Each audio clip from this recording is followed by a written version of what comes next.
Talladega was built to be the biggest and baddest speedway of them all, and it still stands as NASCAR's largest and craziest on the schedule all these years later.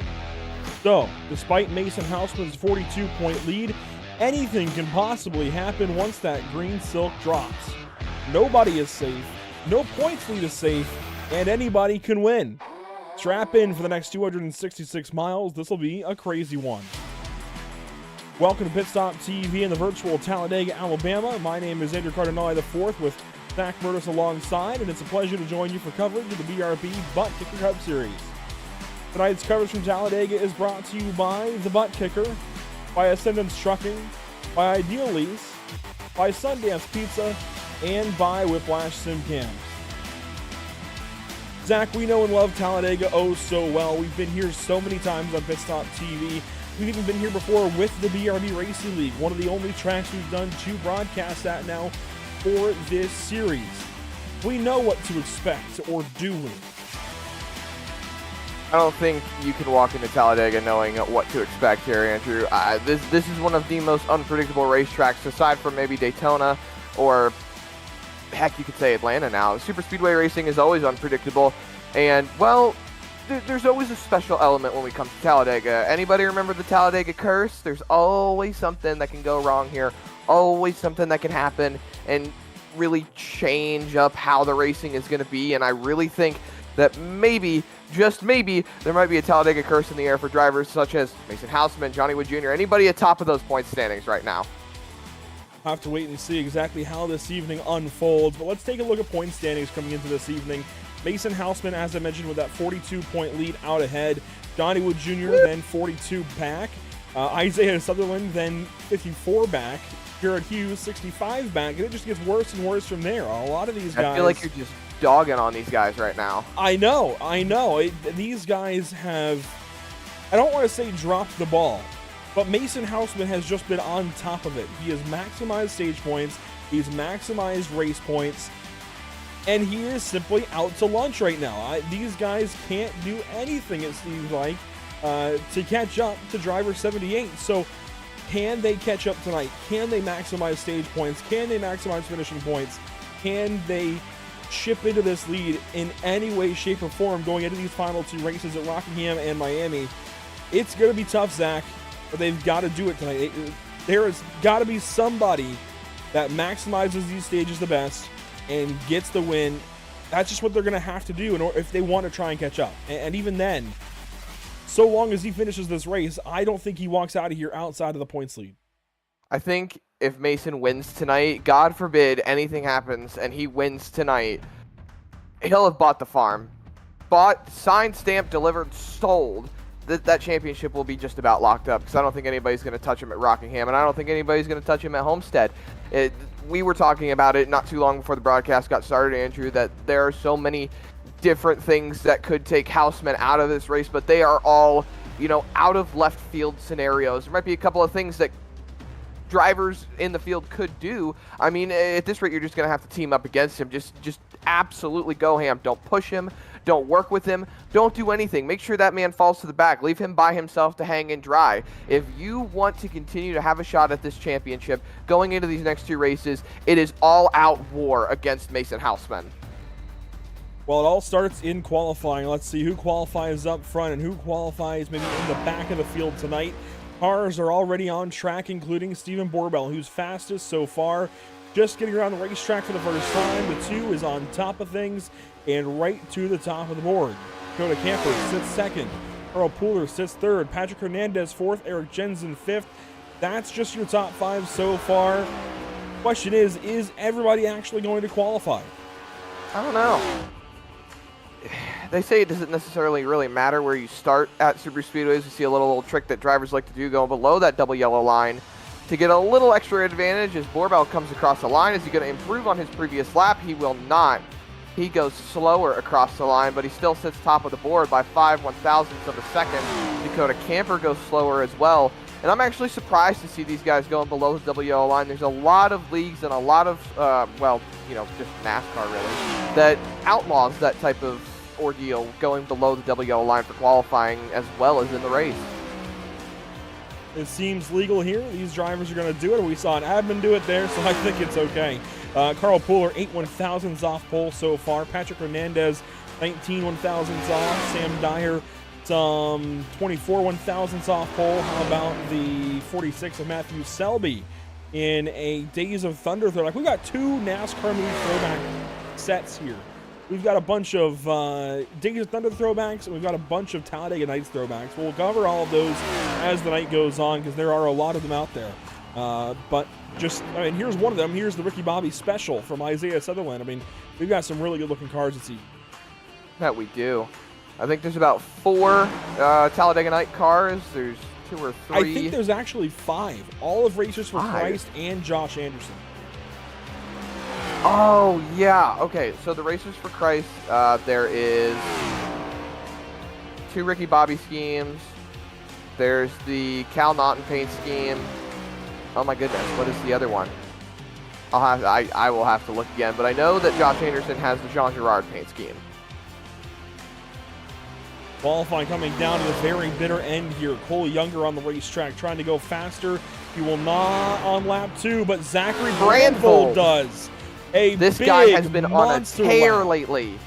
A big monster lap out of the 55. He will go right to the top of the board with a 53.669, and qualifying is going to end just like that. 32 cars ready to go racing this evening. Let's take a look at the schedule before this race gets started.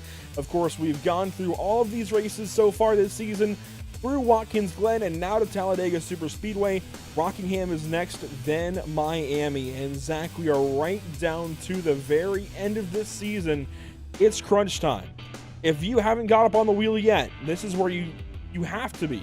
You had to be 3 races ago. But now, if you haven't, you certainly have to be now. Yeah, crunch time seems to be the perfect phrase to use when we go to a short track.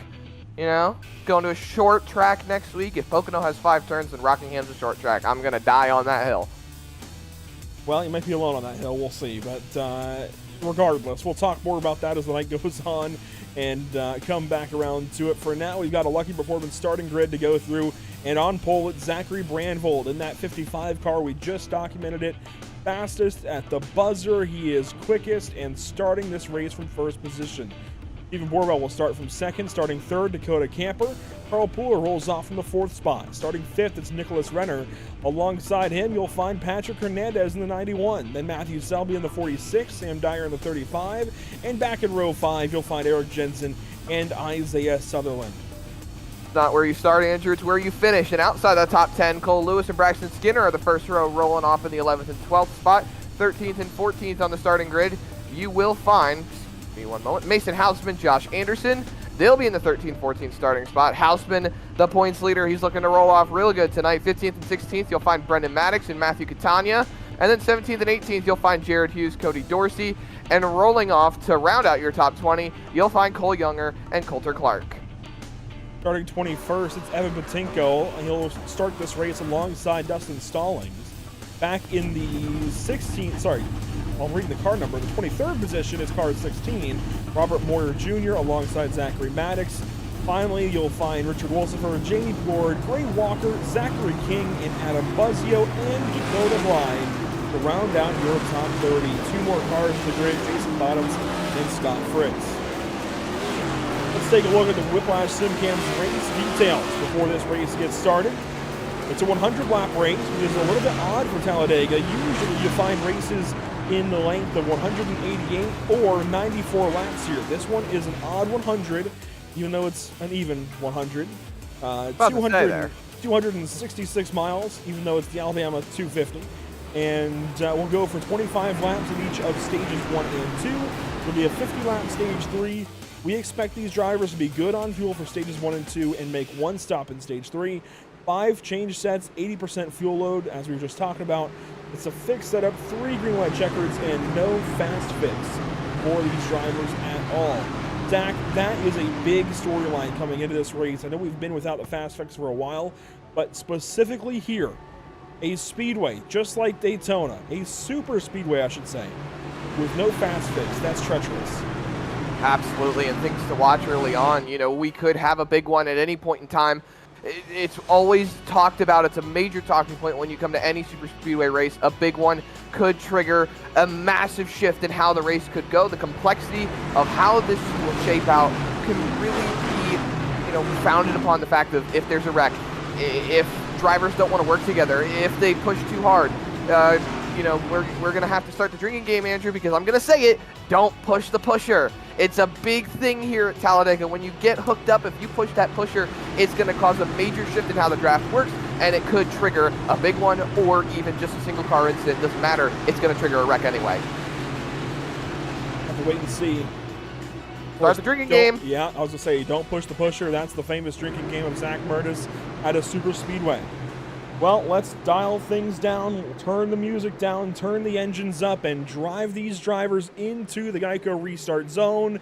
Here we go. 100 laps, one chance to beat Mason Houseman. Green flag in the air at Talladega, baby.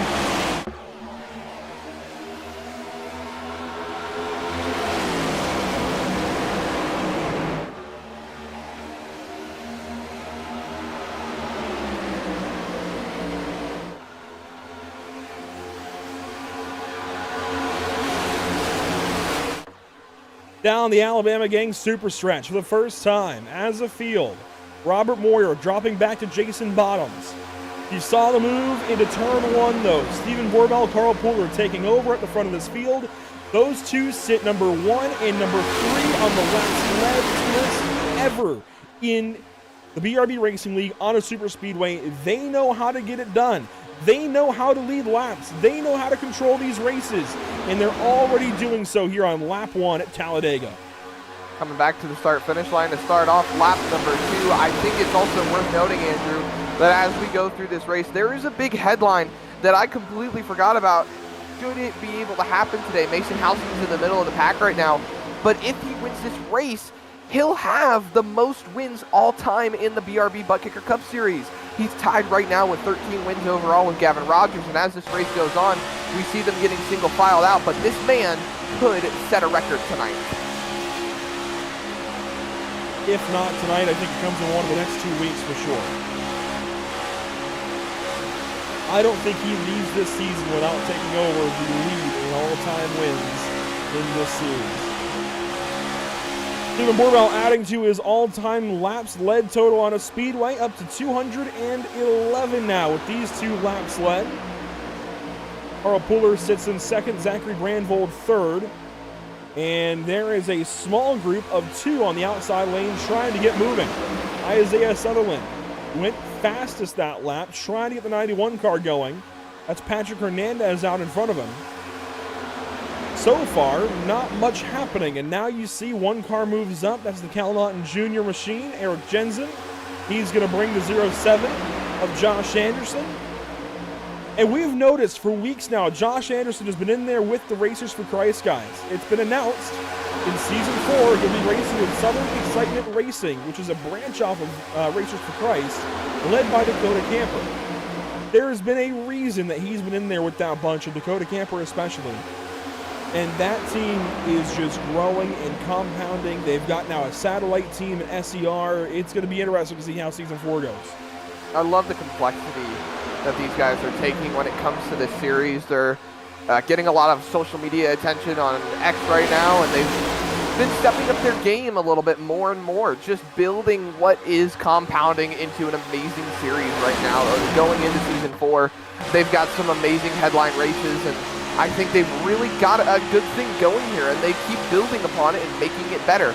But right now, we're focused on the here and now, coming up to only 4 laps completed on the lap 5. We're about 4% through this race, and it's still shaping up to be a good race, because I was about to make a mention when you were talking about the small group of cars on the outside.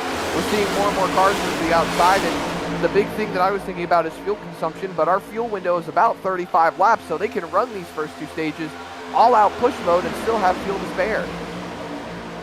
Yeah, fuel conversation won't come up until stage number 3, and even then, I don't think we'll have much to talk about. Matthew Selby jumps up ahead of Patrick Hernandez.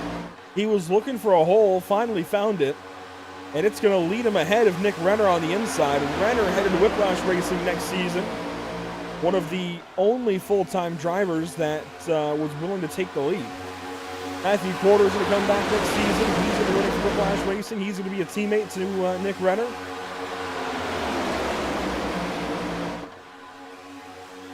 A lot of silly season moves already, but let's buckle down here, Zach.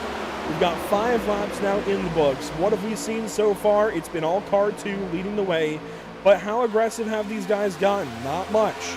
We're starting to see that second lane open up.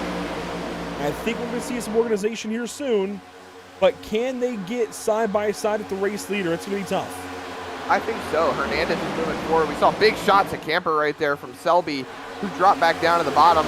Oh, we got to move. Wrecking down the back straightaway. Zachary Maddox down into the grass, back onto the racetrack, and Richard Wolsifer has got more bad luck this chase. Oh my gosh. You saw Coulter Clark get forced up in the middle. I think Renner was involved in that a little bit as well. Now the question is for Wolsifer, does he stay out, roll around this racetrack, or is he pit now, take that damage repair? You've got to stay out for the stage. You're going to lose way too much time.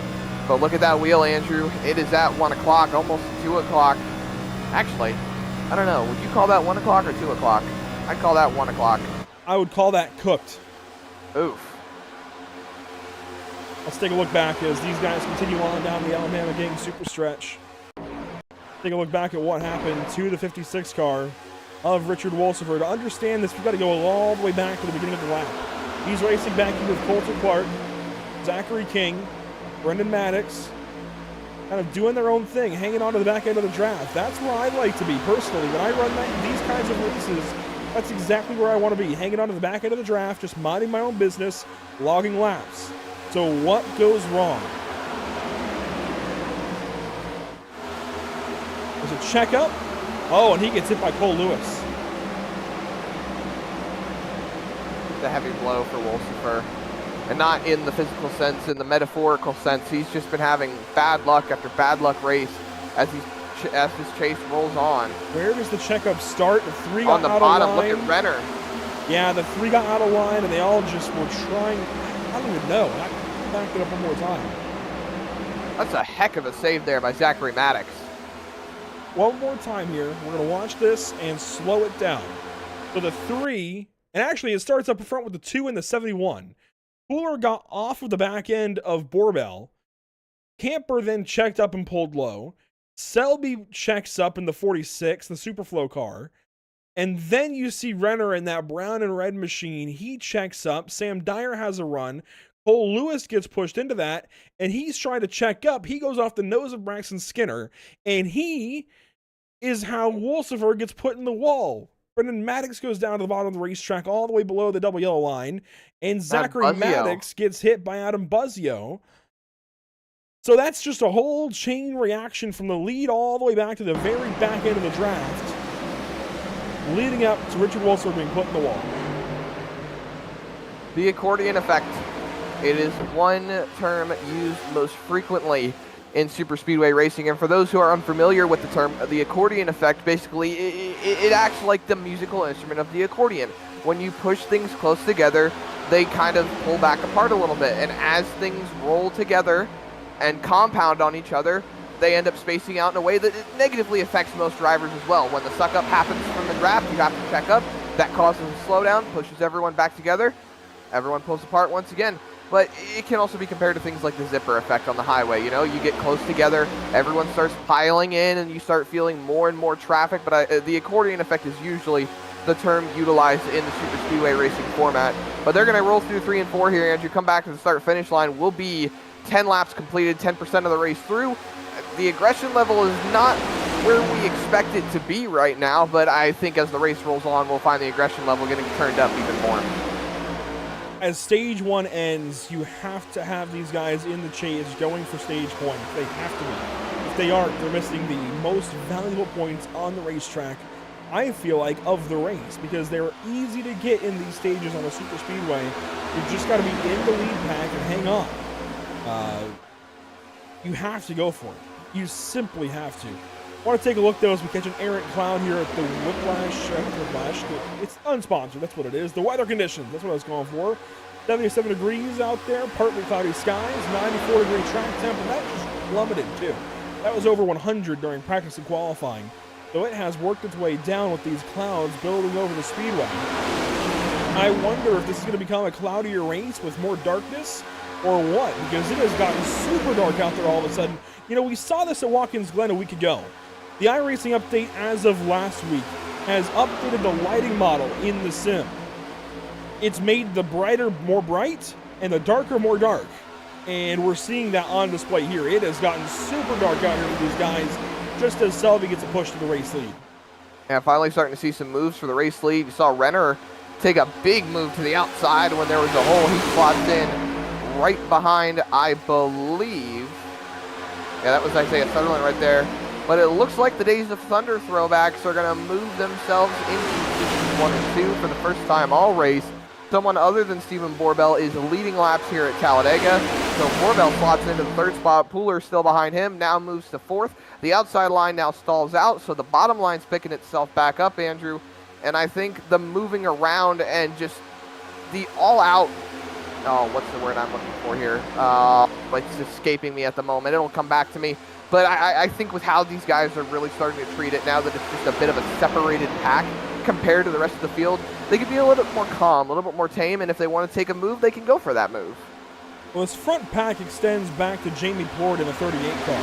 He runs 13th, so only 3 cars in this lead pack won't get stage points. They can race just about as hard as they want to. I think they're okay. I don't think that group 4 seconds back is going to catch them. So, do you ride? Do you race? That's kind of the battle on these guys' minds right now. I think you can race. Seems like these guys are willing to ride in some cases, race in others. I mean, I will say, it looks like all of the Talladega Nights cars are together on the outside lane all of a sudden. Isaiah Sutherland back through Dakota Campbell.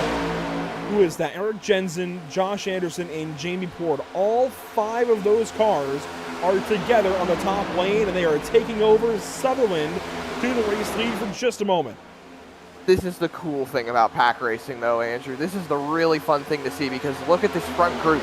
They are racing. They're trying to figure it out. Look right back there in camera shot. The second pack is completely single file. They want to try and catch up, get themselves some stage points, and one driver that's in that second group is Mason Houseman, so he wants to see if he can potentially get some stage points, and they're closing, Andrew. It's down to a 4-second gap for these guys. They are closing in with that single file racing led by Colton Clark. You've got Houseman right behind him. Most of the Maverick Motorsport cars are in that group. I think all of the Maverick Motorsport cars are actually in that group. So they're trying to get up there, push their drivers up to the front, and you can see it ticking down, Andrew, 2.7 seconds to Sam Dyer. Once they get within that second, they're going to catch that lead pack draft. And how are these guys running in order to do that? They are single file on the bottom of the racetrack, minding their P's and Q's. Houseman pushing Clark, and look at that. They are catching right on up. 2.4 seconds. 2.3 seconds. Catching right up to that lead pack. I'm really surprised by this. They're closing about 1/10 of a second every 5 seconds or so. So give it about another lap. I think they'll close in, catch that lead group. We've got 10 to go in the stage when we cross the line, Andrew. Sutherland's leading over Camper, Jensen, Anderson, and Plord. You know, the top 10 starting to change up a little bit. We're starting to see drivers shift up to the front. And the more this pack closes in from that fighting up in front, the more they're going to be able to capitalize on it. We saw drivers just now come out of the pit lane or drop to the bottom, I think that was. I think they're just passing lap cars. Wolsifer being one of them. I think he's right up there on the top line, letting this field go. He is struggling hard. Yeah, Wolfsburg just got past, and he's going that lap down. That other car seems to have been Zachary King falling back. And this actually is going to only help Coulter Clark's case. He's going to be able to draft off a Wolfsburg and get that much closer, that much quicker. I'm surprised by this. This is shocking to me. Ooh, a little miscommunication there. It looks like Wolfsburg was going to go to the top, but Coulter Clark moved up to the top sooner, so there was a bit of a late delay there, and it caused them to lose a little bit of ground right there. You saw Buttkicker go back up, and they lost a little bit of time, but it looks like they're going to gain it back very quickly. But that's very detrimental to the momentum of the second pack. Give it time. The way they were catching up, they'll be there still. Look at Houseman. He is all over that gearbox. pushing and pushing and pushing some more. You see some of those names on Mason Houseman's chase paint scheme. Look at that, not a 1.6 seconds. Almost there, boys. Keep up the pressure. And the pack racing, the two wide racing up in front helps with catching, because if they're not going to be organized, get together, then it's just going to allow this group to catch up. But even if they do get organized right now, the amount of cars that have to fall into the bottom is going to slow that pack up even more.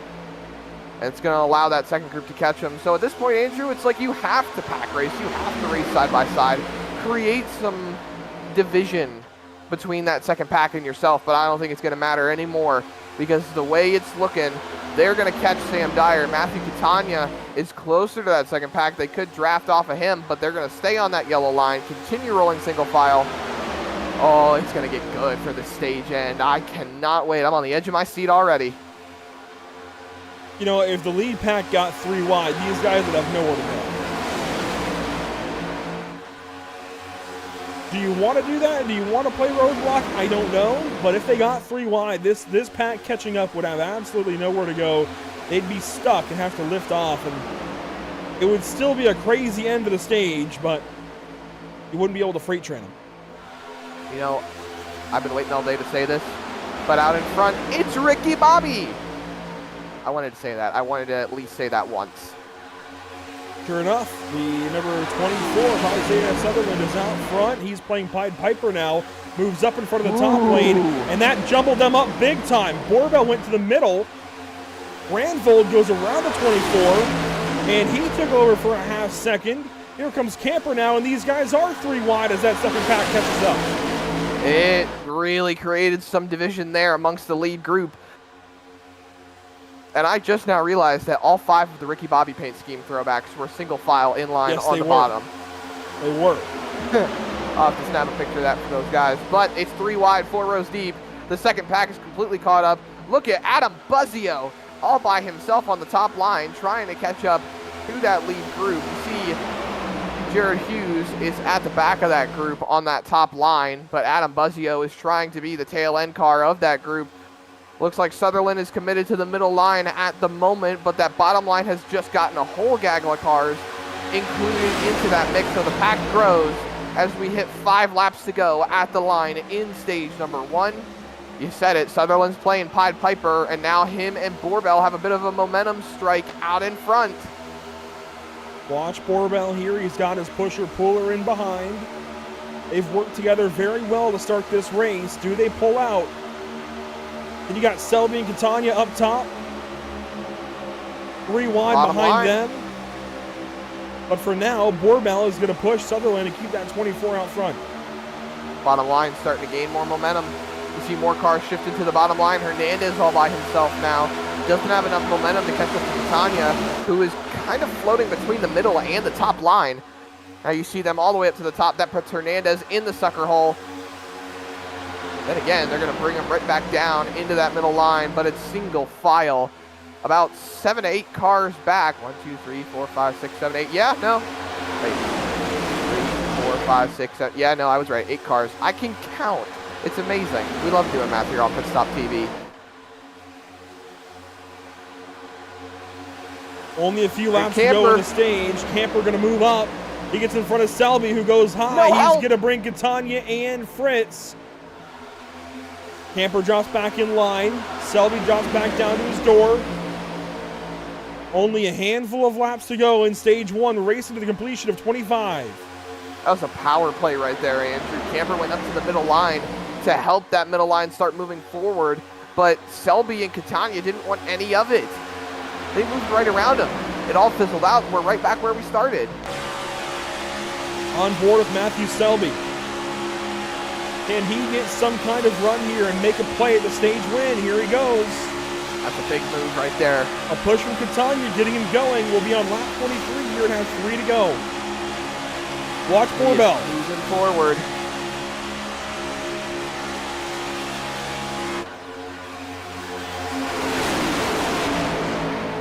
Borbell stays in line for now, not enough momentum up top. They stay where they are, about 3 cars back of the leader.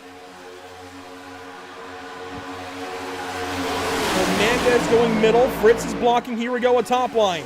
Jared Hughes, Adam Buzzio, Nicholas Renner.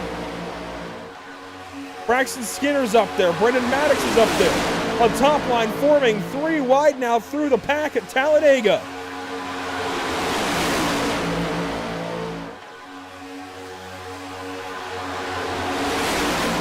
This is getting dicey. Now we're just going to have to try and figure out who is going to get stage points, Andrew. 2 laps to go in the stage. The third line's getting a little bit more help. There's 5 cars up top, about 7 in the middle. 6 it looks like. And then everybody else down low. Pooler was moving around. Camper was moving around. He stays in line down low.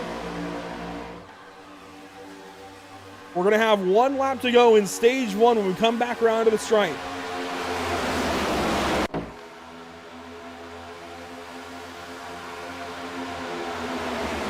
I'm going to keep saying it. Watch Borbell. He knows how to get it done on these speedways. He's the only BRB driver with multiple speedway wins. He's got 2. The other drivers that have won all have 1. 1 lap to go in stage 1.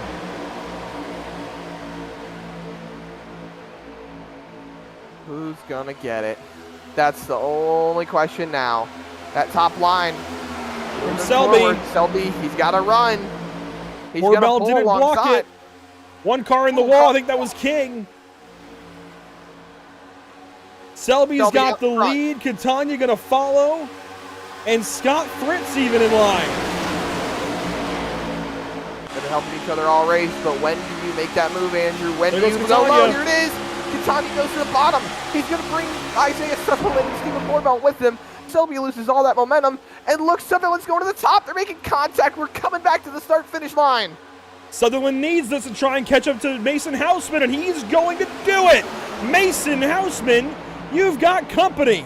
Isaiah Sutherland gets a stage win and is going to get a whole bunch of stage points. That's 10 right there. Houseman gets none.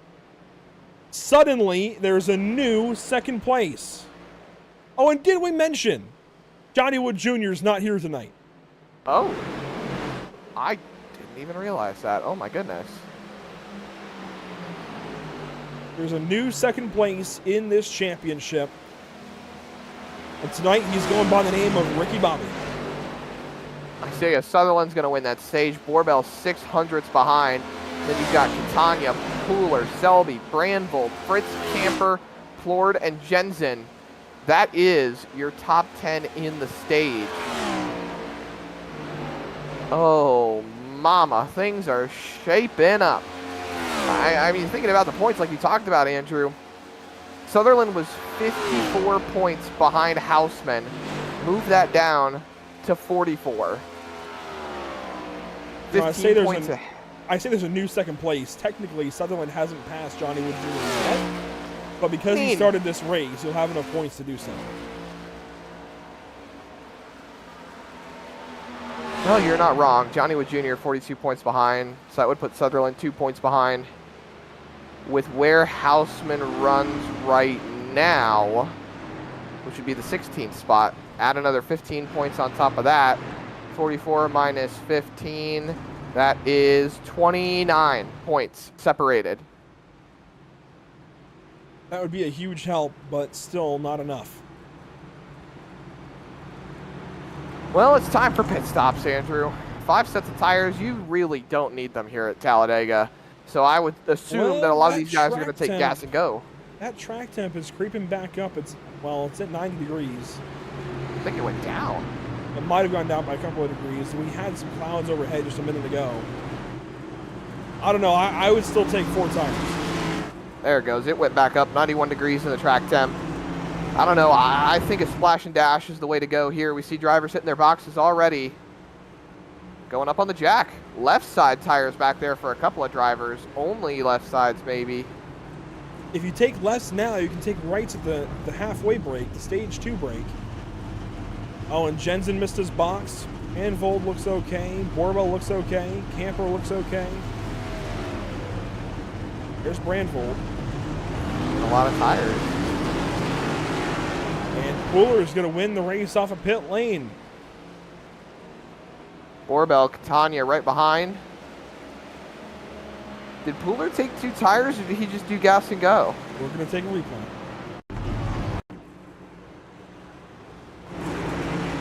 Watch Carl Pooler.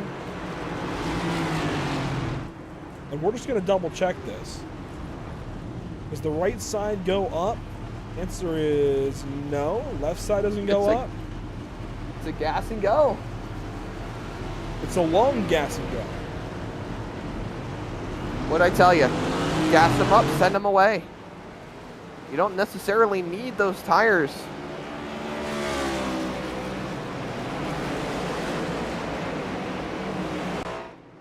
Well, let's dial up our stage 1 winner.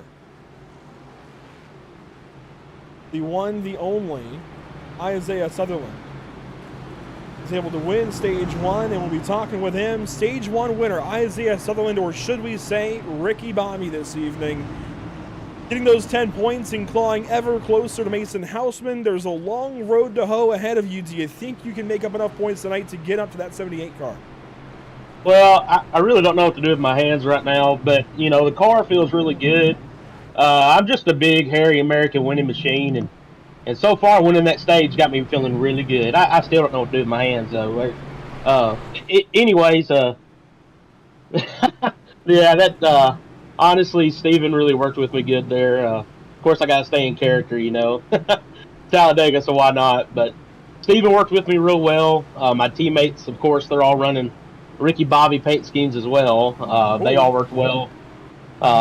Yeah, we got to watch for the checkups here. Yeah, I mean, honestly, it was a little bit of a nicer stage.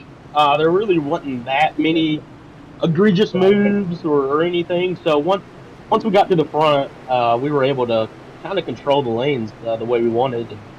And like I said, Steven and Carl and all of them, they helped a lot, plus my teammates. So big shout out to them. And it seems like tonight maybe we can just stay up front and control these lanes and not get too far back in the pack to keep control and hopefully be there at the end and put this Wonder Bread machine in victory lane. I know goals in reality don't always line up at racetracks like this, but what is the goal tonight? Obviously a big gap ahead to the 78 car, and you had a decent stage, obviously. You got a stage win. And you say there aren't too many crazy moves being made yet. So what is the goal? How do you hope to leave this plate? I want to win. I mean, I know it's honestly the first 2 races of the chase or playoffs haven't really went the way I've needed them to go, especially in the regular season. Those 3 weeks of just not finishing really hurt me. So at this point, you know, if we're going to make up any gap to Mason, he's done so well that we're just going to have to just leave everything on track. And, you know, what they say, I'm not going to it's either going to be wreckers or checkers, I guess you could say. So my goal is to stay up front and get these stage points most of the race. And, I mean, if my day is ended, it's ended, and it's just how it is. But to make up these amount of points that I'm going to have to make up on Mason, you got to take risks. So all day today, I'd like to stay up front best I can and put this thing in victory lane. That's my goal. Well, our race control Rev has got some words for you to live by. If you ain't first, you're last. Amen, brother. Amen. Best of luck. 10-4. That's Isaiah Sutherland going to lead us. Well, not lead us, but join us as we come back around to a beginning of a new stage. Stage number 2. This time by will get underway. Lap 29 will become lap 30. We are back green with 21 to go in stage 2.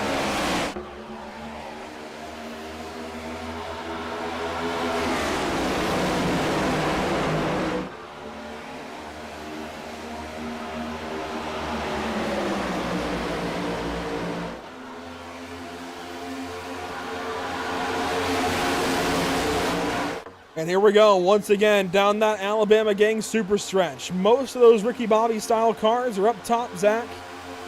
But it's a very strong bottom line. Pooler and Borbell, a very potent combo. I'll tell you exactly what Sutherland can do with those hands. He can drive the wheel off that thing. And that top line is exactly where he wants to be from the looks of it. He's leading that charge, and I think Pooler, He's got his work cut out for him right now. I wonder if he's going to do what Sutherland did, play a little Pied Piper. Oh, look at the move up to the top. Staying in line. Thought we were going to have a bit of 3-wide action right there. On board here now with Zachary Brandvold, who gets in line down low. He's got Matthew Catania right behind.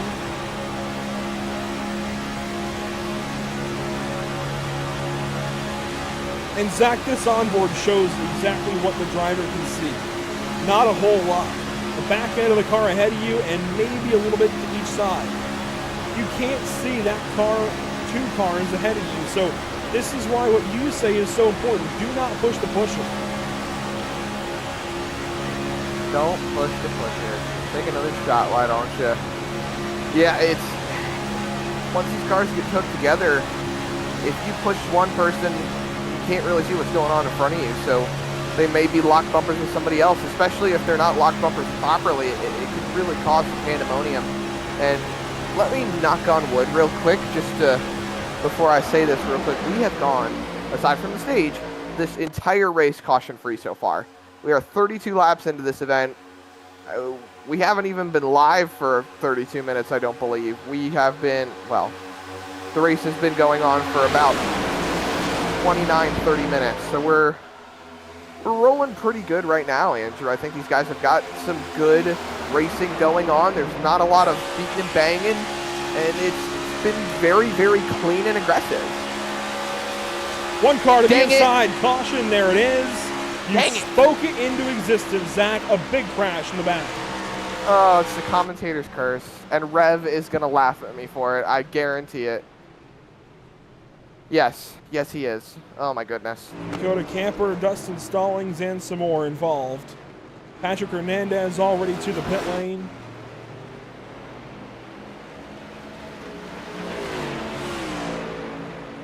So, trouble in paradise. Watch here, the 0 car. Patrick Hernandez, oh my. Oh, man. Several cars shooting gaps. Sam Dyer goes for a spin.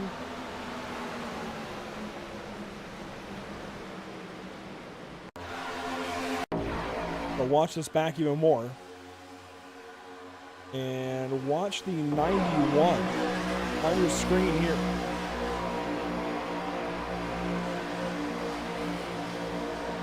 Got Houseman, Maddox, and Renner up top. Dyer in behind. Camper up top.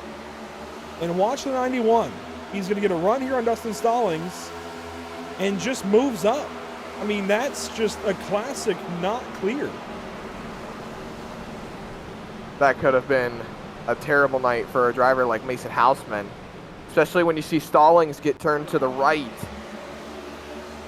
Oh, that really could have been a nightmare. And you know what? I'm going to nominate that for lucky performance, the lucky break of the day for Mason Houseman, because that could have absolutely derailed his whole race right there. On board with him here. You mentioned this is your nomination for lucky performance, lucky break of the day. I would say so.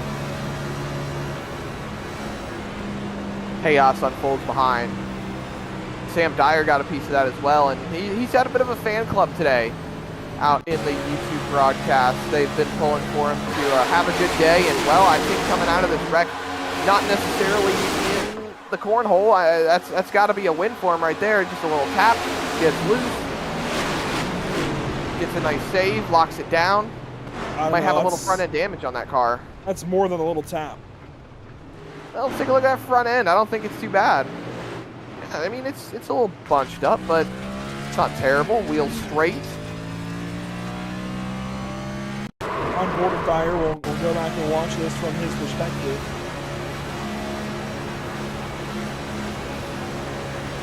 I gotta be honest with you, Zach, I don't know where Patrick was going.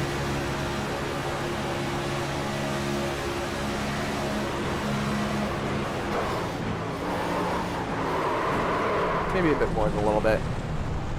But I'll have to agree with you on that one too, Andrew. I don't necessarily know where Patrick was going. It's spatial awareness. It's a big thing in racing. See a number of cars in the pit lane. There was Sam Dyer, we're looking at Stallings. Look at Wolsifer here. He's still got that major damage from that earlier incident, but now he's got left side damage, Andrew. There's more damage on that race car. He always had that left side damage. That's I been thought it like was just that. right side. Oh no, it's been like that. Remember, he got hit that hard in the left door. I'm surprised it doesn't look better at this point, honestly. I would have thought he would have had enough time to repair some damage during the first caution.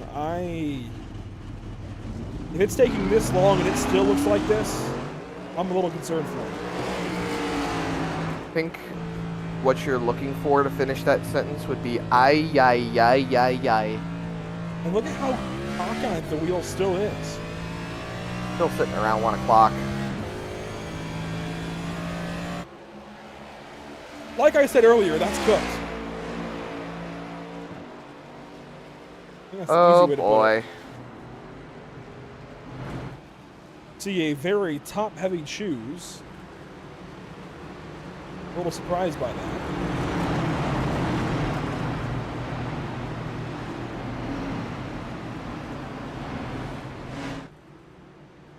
Good style of a driver that's been out front a whole lot tonight. Once I can find him here. He doesn't have his third teammate with him, so he's just got Richard Wolsifer as a teammate. He's flying just about solo in the front back. It's Carl Pooler. Carl, it's been a solid couple of stages for you so far. Get this race started. You got 5 laps led. You've been pushing Steven a bunch, but how's that car feel? Oh man, Andrew, this car is feeling magnetic. It is glued to the ground. I can get a push. I can give a push. I feel very, very powerful. I had good experiences last night in our practice race, so I feel that we can win it. I was just going to say, you've got all these laps led on speedways in this series, no wins yet. You win the practice race on a Monday. Can you go and get the race win tonight? You say you feel like you can do it. What's it going to take? It's going to take some luck, some very interesting finessing towards the end. I feel like we're going to see some action towards the end. It all comes down to luck and how everyone comes down, if I can get a good push or if something happens. But, sometimes you make your own luck, and being in the front definitely starts that in motion. And hey, you commentated a Talladega race with me not too long ago. Did you take down some notes? Oh, definitely. Sometimes having that third-person perspective, you can see what other drivers are doing and kind of plan what you want to do, what you don't want to do. And then who you're around is also a major component, so that's another thing I have to keep in consideration. Well, it's good to talk to you. Best of luck here on this restart. Thank you. That's Carl Pooler. Going to lead us to the green alongside Isaiah Sutherland. Green flag in the air. We are racing once again at Dega.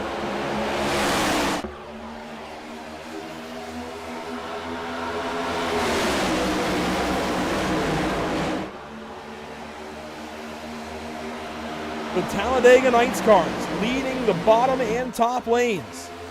Jared Hughes, Carl Pooler, the 2 cars in behind them. And Jason Bottoms, I thought, was going to drop out of the pack, but he stays with them this time.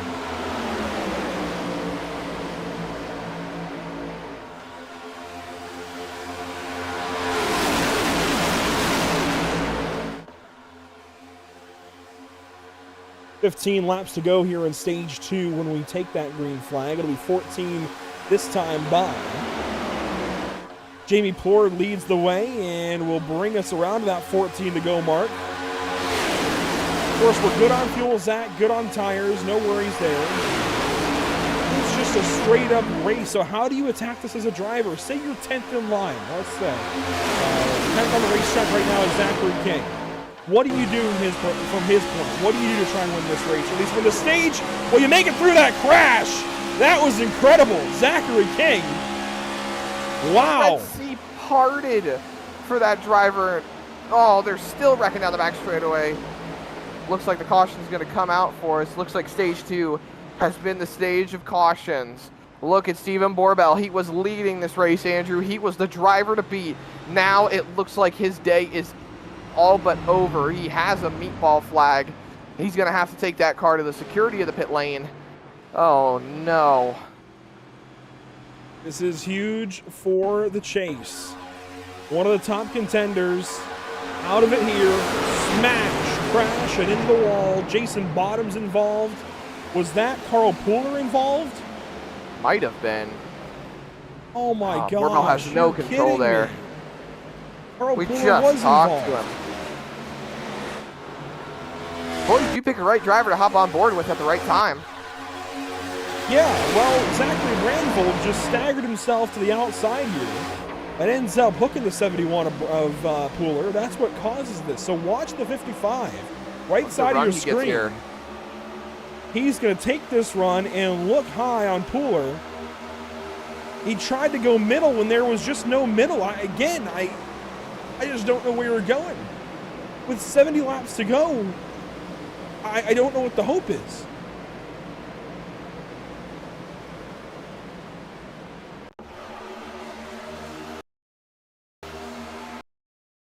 Take another look, slowing it down. Brandvold to the top. And that puts Pooler straight in the wall. King goes right through. Coulter Clark gets a piece of it. And there goes Pooler down to the inside wall. That's a big hit. That's got to be a toe link broken right there. Gets shot off the wall like a ramp. Saw the cutout right there where the safety trucks usually go in there. The wheel might be okay for Pooler. Looks like it. It's not for Borbell. Watch the 2, outside lane, smash. And Bottoms had nowhere to go. He tried to miss it, ends up getting into Cole Lewis, who just locks it down. Scott Fritz gets through. I mean, I have sung praises of this guy all season long. And I don't want to call this a boneheaded move, because it's not. But it certainly is over-aggressive with 65 laps to go in the race. If you're going to make that move, you have to know that you've got enough room, and he didn't. Otherwise, this is the result. You just hate to see it. Brandvold's been showing a lot of speed, a lot of promise lately, and he's been running good all race so far. And that's just a huge hit for him to have to deal with another driver, Stephen Borbell. You know, you got to think about him in the point standings and where he shakes up with everything. He's 69 points back, top 5. That's just going to be a heavy blow for him. You see Wolsifer back in the pit lane, still trying to get more damage fixed. Jason Bottoms still in the pit lane. I'm sure the Jason Bottoms fan club is not going to be too happy about that one, but hey, looks like he'll be able to get back on the racetrack once he gets that damage all fixed up. How fast he'll be remains to be seen, and should be choosing this time for these guys, so not a lot of time left to get that car fixed up back out on the racetrack.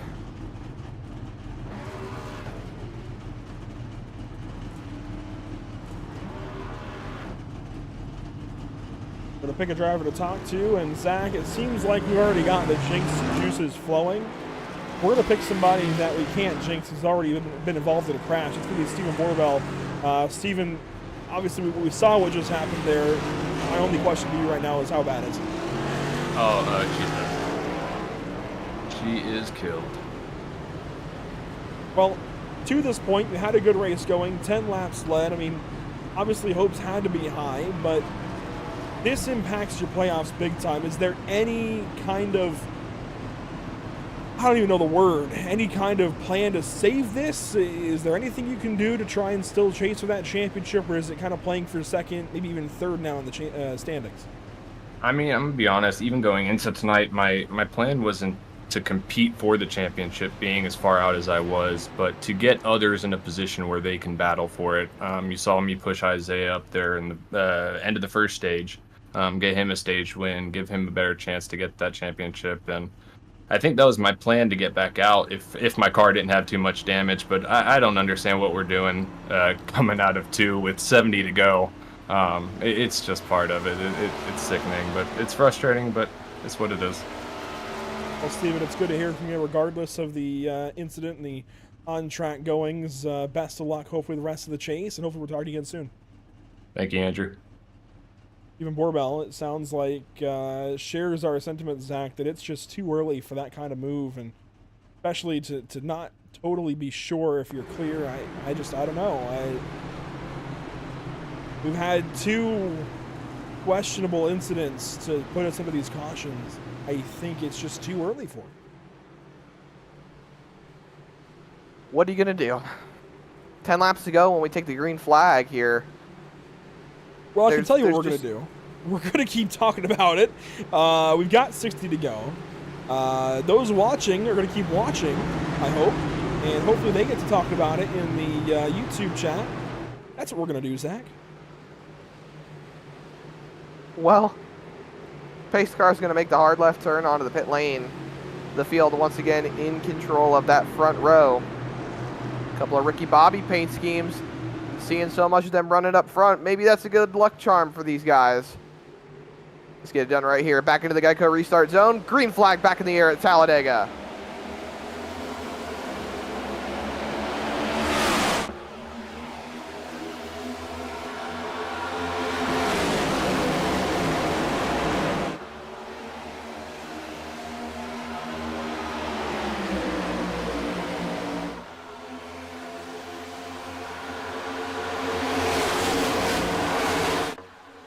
Down the Alabama gang super stretch, you saw Plora drop down in front of Anderson. Big moves from Renner and Maddox. But here comes Jared Hughes with a push from Zachary King.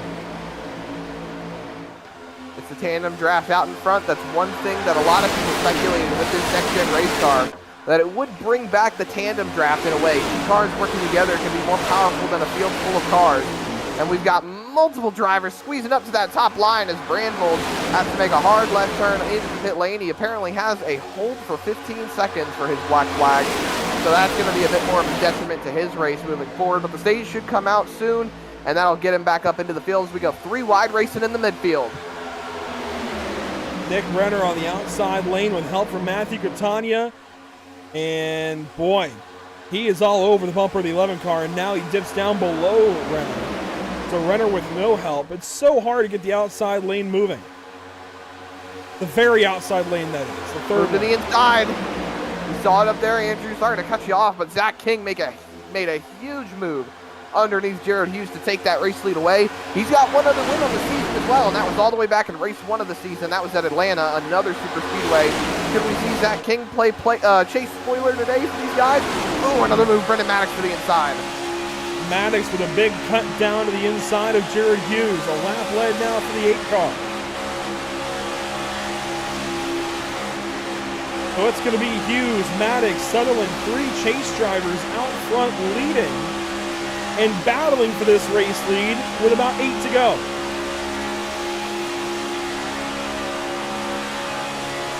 Fuzzy up, just laying into that back bumper on Jared Hughes.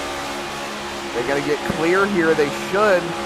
But are they going to roll that middle through the corner? Looks like they will. Carry that momentum on the top side. That's going to pay dividends going down the front straightaway here. It's going to be 7 laps to go.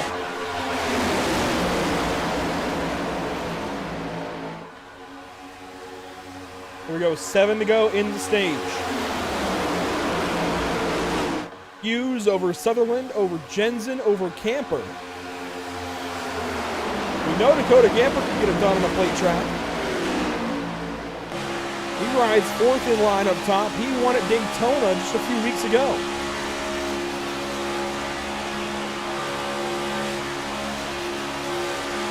And they will stay in the middle of the racetrack here. That was more than a few weeks ago, that win at Daytona. I feel like that was more than a month ago. Oh, Ooh, Camper. Big wiggle. Just hangs on to the race car. Catania and his back bumper. 4 out of the top 5 are all chase drivers, and there goes Catania. He's going to bring Selby in the 46, his teammate. Renner right behind in 7th. He's going to stay topside.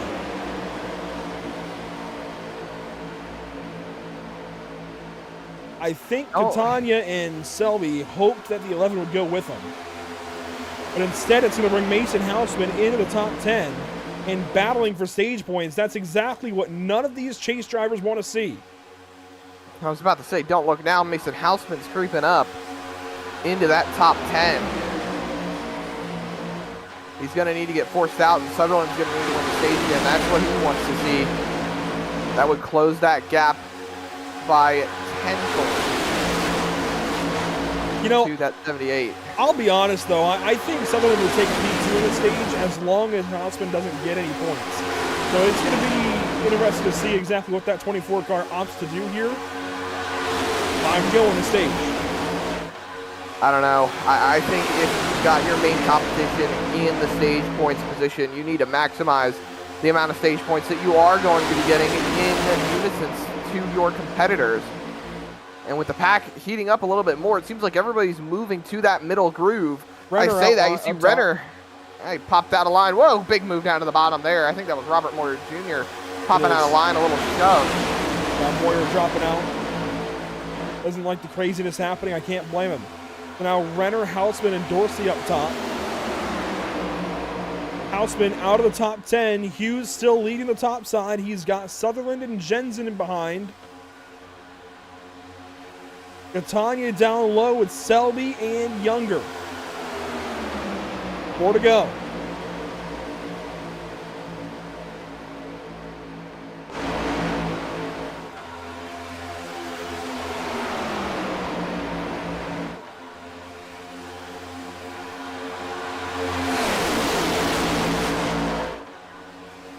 See a couple of cars in the back of the field. That looks to be Jason Bottoms and Coulter Clark way back there.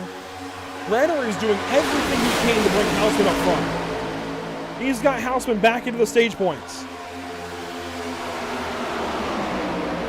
Falls out just quickly as Zach King moves into the top 10. Brings Camper with him, but Hausman now back inside the top 10. 3 laps to go across the line here. This is something we haven't seen all day. Major spread out 3-wide pack racing. They are all over the place. They're not bunched up super close together. They're very spread out. Look at the big group, or the big space that they have in between this group of cars. Now they're starting to get closed back up. Hernandez moves into the top 10. He takes stage points away from Mason Hausman. And this could be huge. Sutherland back up to second. If he goes for this race lead, that could give him another opportunity to close in on Mason Hausman, who now moves back into the stage points again. We're going to have 2 laps to go on the stage when we cross the start-finish line. Hausman's moving further and further up. He's going to get inside the top 5 here in just a moment. Oh, Zachary King was pushed out front but gets blocked. Tries to throw a block on Brendan Maddox. It fails. It's now Hughes and Sutherland out front, 4 wide and behind as Catania makes a move. Here goes Sutherland to the inside. Maddox is going to push Hughes. Renner drops down low. Hausman is up here into the top 5. This is disaster mode for everybody trying to beat the 78.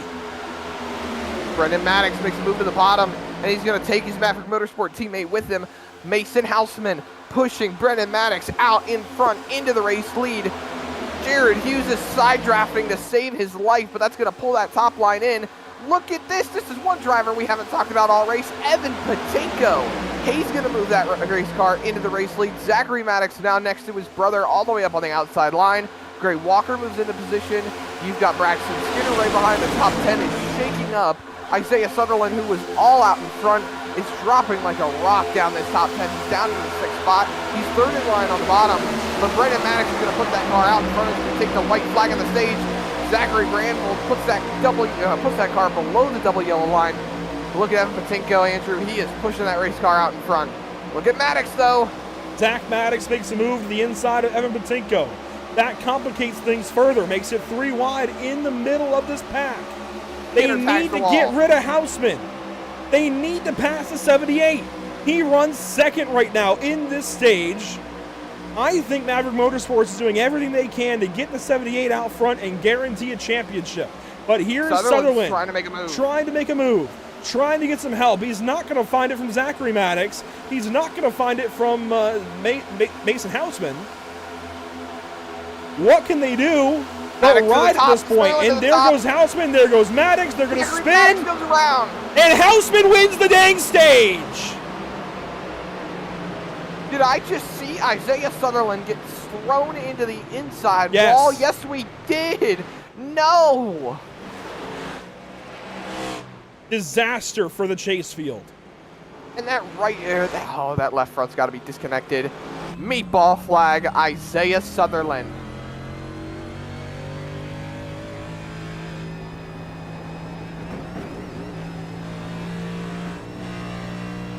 Stage winner, Mason Houseman. Mason Houseman, Brendan Maddox, Isaiah Sutherland gets third in the stage. Jared Hughes, Matthew Catania, Gray Walker, Evan Patinko, Braxton Skinner, Dustin Stallings, and Nicholas Renner. Your top 10 in the stage.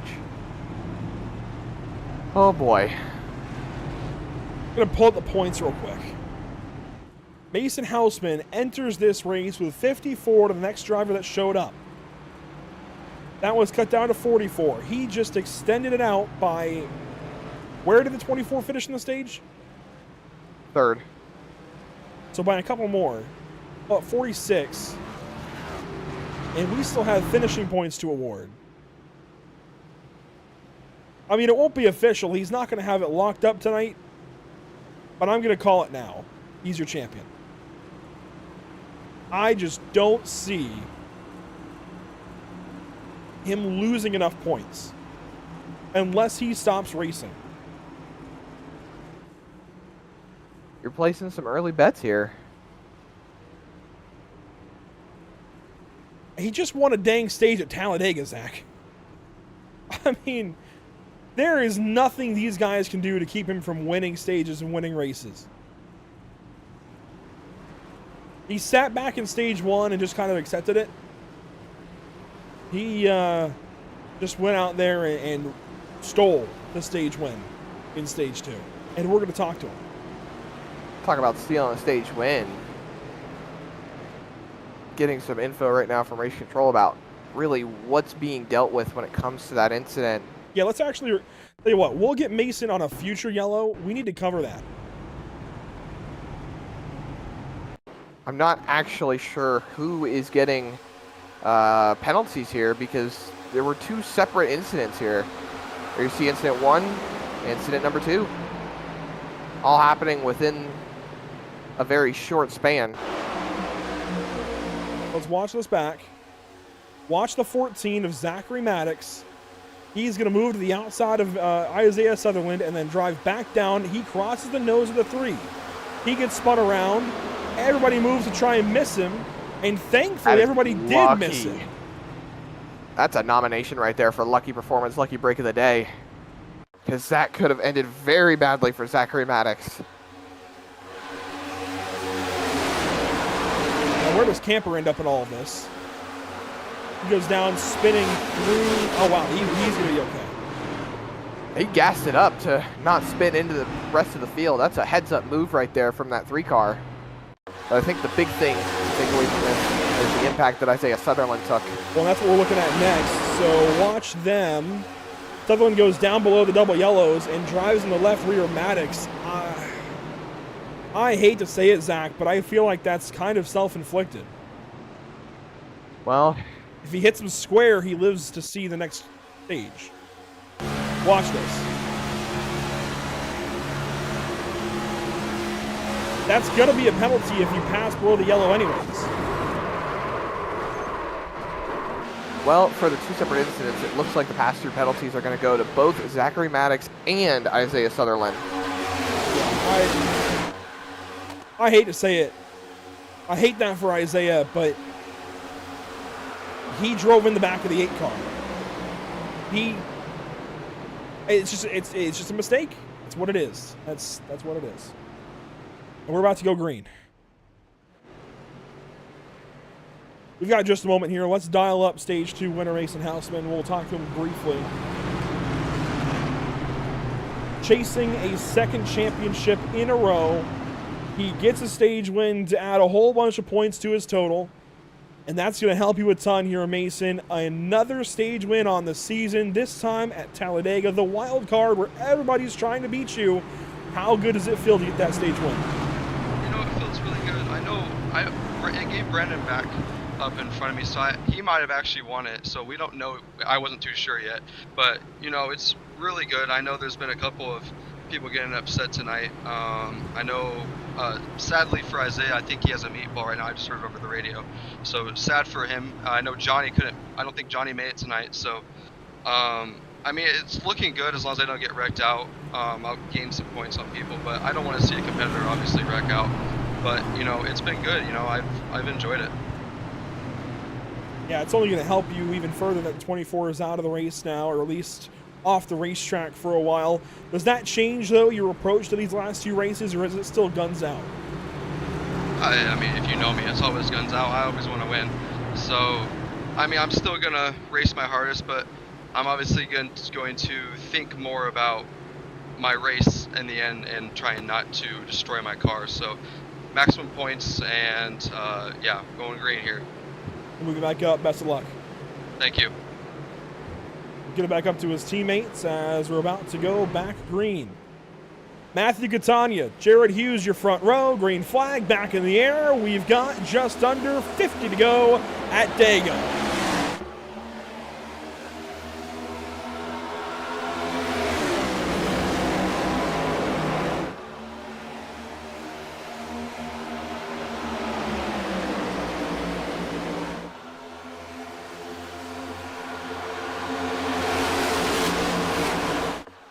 All bets are off, Zach.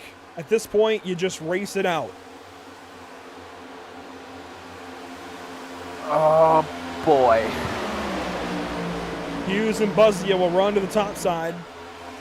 They're going to lead us into the darkness of that errant cloud up top. This is where things start to shape up. Should we get a green flag run, it's going to have a green flag pit stop. So I'm thinking, split the stage evenly, 25 and 25 laps.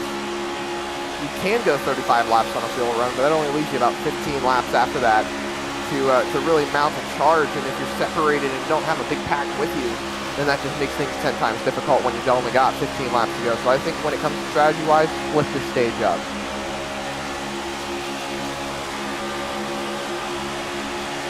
I'm going to counter that by simply saying a lot of times we see these guys opt to go as long as they can on the tank and wait in case a caution comes out. I think that's what these guys will do, is they'll go as long as they can. That way they can take as little fuel as possible in the pit lane and spend as little time in the pit lane as possible.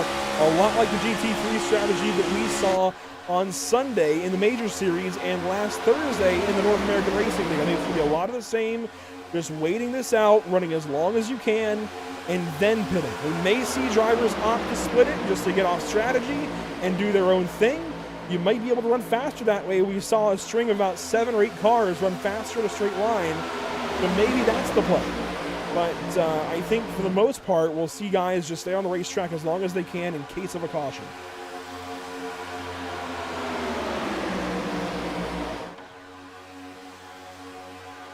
Regardless, this is a great makeup of the field so far. 3 down low, 5 up top. We are 2 by 2 by 2 as far as the eye can see. One car all the way up to the top line by himself. Not sure who that is, actually. There you go.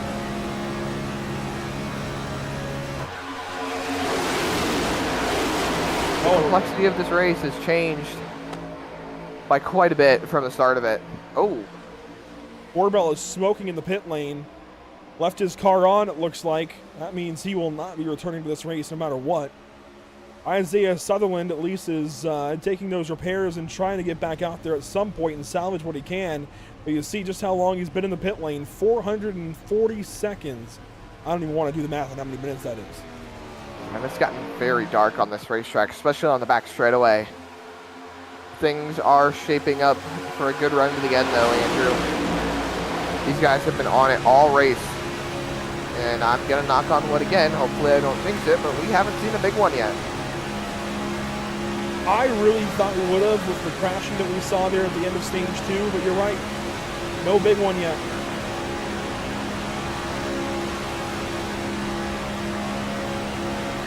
On board with Brendan Maddox, he rides in behind Patrick Hernandez. Hernandez, good to see that he survived after the incident that happened earlier. That easily could have taken himself and others out. But he has lived on to see another lap. And now I got to sing the praises of this guy, Jared Hughes, leading laps here at Talladega. He has had about the best start that anybody could have had to the chase, not named Mason Houseman, who's won the first 2 races of the chase. Hughes has finished well at Gateway, finished well at Watkins Glen, and is looking to finish well here at Talladega. He's launched himself up in the standings. If I bring up the standings on my other monitor here, he has launched up to 4th position. And with Sutherland out of the race,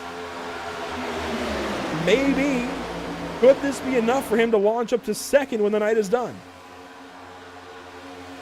You never know. I think Sutherland's going to get back out there, try to maximize as many points as he can. Hopefully, how the rest of this race goes, he should be able to get himself back in a position that will be beneficial for his championship hopes. I don't know, Andrew. It's tough to say when you've got a driver like Mason Houseman on the racetrack right now.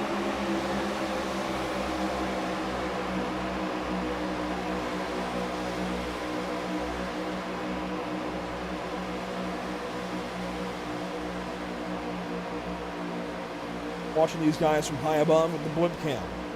Got 4 up top and 3 down low as far as the big pack goes out front. Make that 5 up top, now 3 up top, and a bunch down below. Selby's going to catch up and make it 4, then Catania 5. And the bottom line checks up big time.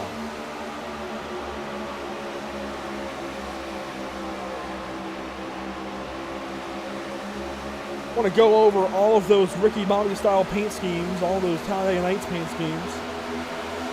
We're going to start with the 38 of Jamie Ford. These guys put together a whole presser and everything. They really put an effort with these Talladega Nights schemes. And, you know, we covered the Days of Thunder paint schemes with Team CFM and whatnot.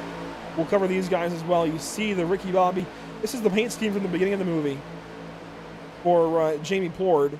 And then you see the middle of the movie with the 24 of Isaiah Sutherland, who is now out of the race, actually. He is done. He has called it a day. He will finish 31st. So you saw the beginning, or the middle of the movie with him. And then it's the end of the movie for Ricky Bobby with the 3-car of Dakota Camper. He's got the Me paint scheme out there with the Cougar on it and everything. Thought it was a Bobcat. No, it was a Cougar. I think, isn't it a Mercury Cougar? Think so. Like the car is a Mercury Cougar? I thought, or is it a Chevelle? I forget now. I haven't watched that movie in a while. I think it's a Chevelle.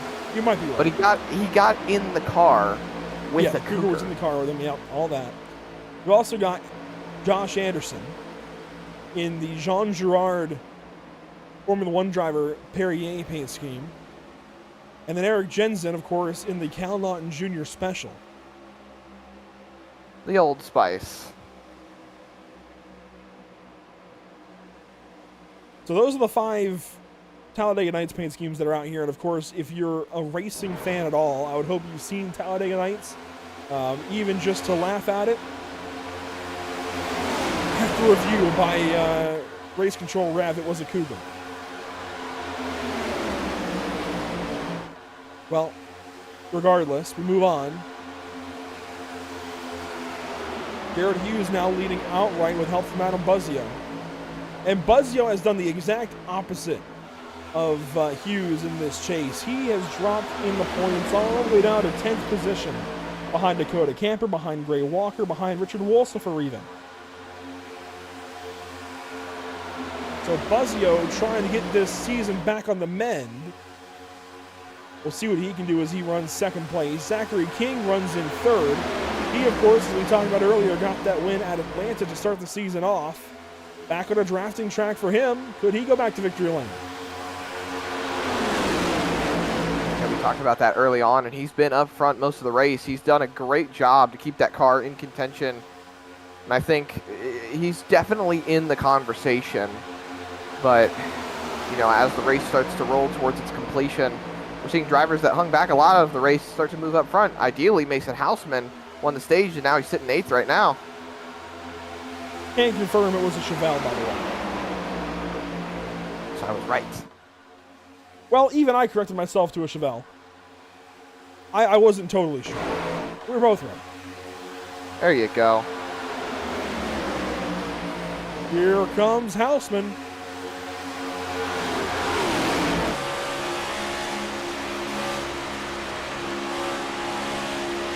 To fifth.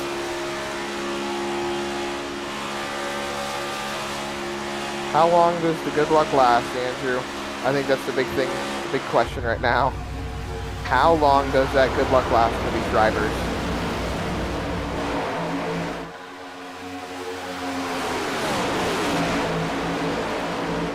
Well, it's a very dispersed field right now. You've got 6 cars out ahead. Hughes, Buzzio, King, Stallings, Houseman, and Patinko.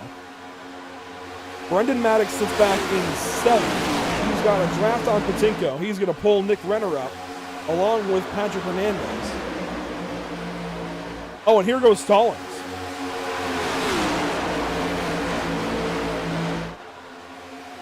They've decided to start racing out front. Here comes Stallings. Hughes and Buzzio defend the top side. Nobody wanted to work with Zachary King.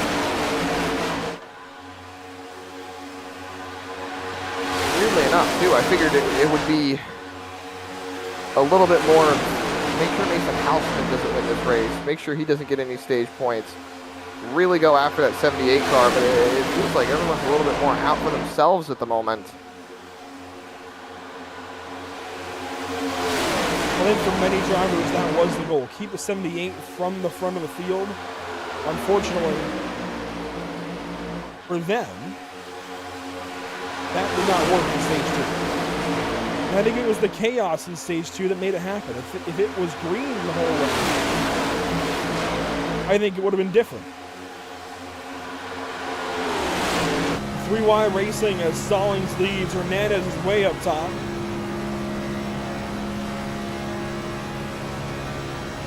Stallings riding around on the bottom with Houseman pushing. You know, Stallings has got a couple of wins this season.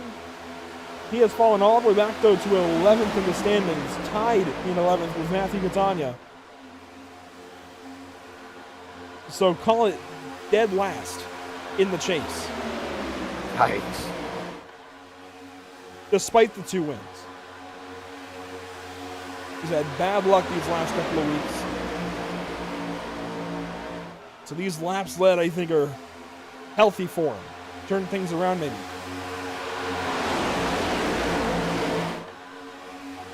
It's never too late to turn your season around.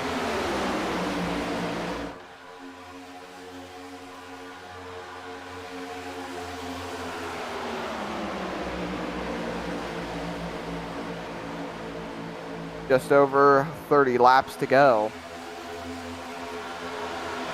I'm still thinking that we see pit stops here momentarily. I think within these next few laps, just split this stage up. Get that strategy into a split type deal, because I still think that if you've got 15 laps to go and you're pitting, it doesn't give you a lot of time to mount the charge to get that car back in the lead if you miscue on something.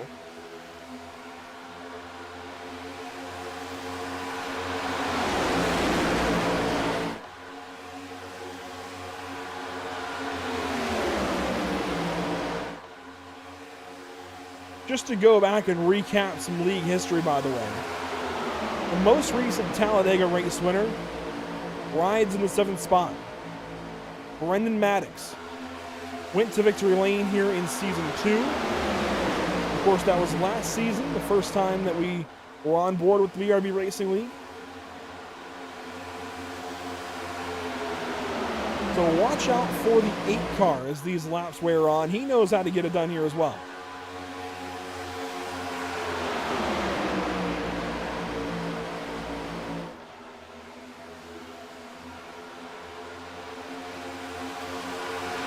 Well, Andrew, I think I've made a couple of nominations for it today. Do you have any nominations yourself for Lucky Performance, Lucky Break of the Day?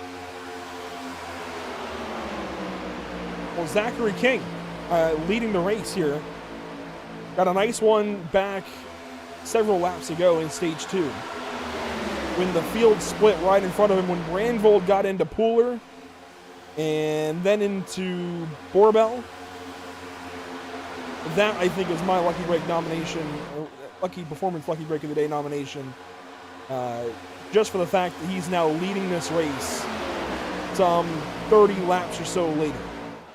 And he has a really solid chance of winning this thing. He's got a couple of Fords right in behind.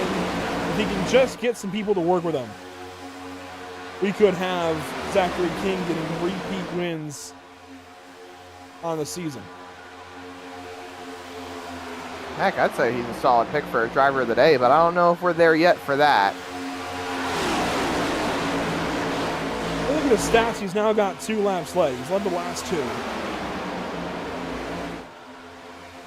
But he did start 28th, and that's doing some work to get from 28th to 1st in this race. If I'm not mistaken, Uno Momento por favor. I was about 4th to last, so he definitely started a bit of the ways back. But I'll tell you too, the driver right behind him, Adam Buzzio, he started 29th. So the guys who started 28th and 29th are now up into the 1st and 2nd spots. And Hughes started 17th, has been as low as 26th. Dustin Stalling started 22nd, has been as low as last. Mason Houseman, on the other hand, started 13th, so he is the highest starter of the top 5. They all started outside of the top 10. He's also the lowest running driver on average in that top 5, lowest of 21st.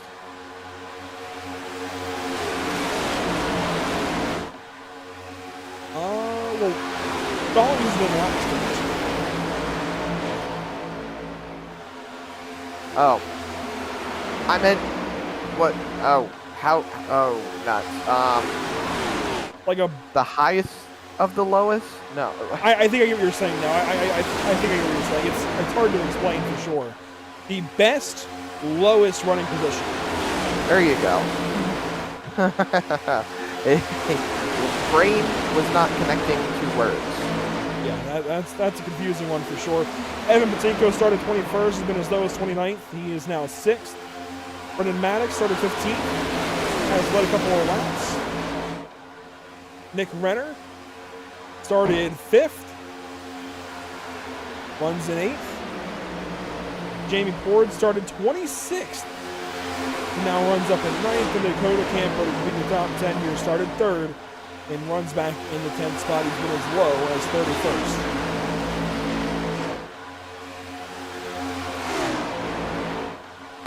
Out front, it is all Zachary King. So while we have a moment here, a single file moment that is, a big thank you to those who make this league possible. The Buttkicker, Ascended Trucks, Ideal Lease, and Sundance Pizza. All wonderful partners of Pitstop TV, or sorry, of BRB Racing League. There we go. The Pitstop TV partners come in a moment. But wonderful partners of the league, allowing us to do these broadcasts on these Tuesday nights. And we love doing this, okay? This has become so much fun with the BRB Racing League. We're locked in for Season 4 coming up this summer. It's going to be a very fun season to come with these guys. We also want to thank our partners here at Pitstop TV. Finally, here we go. Whiplash Simcams, ATVO, CC's Business, Cody Williams Design, Lucky Performance, and the North American Racing League.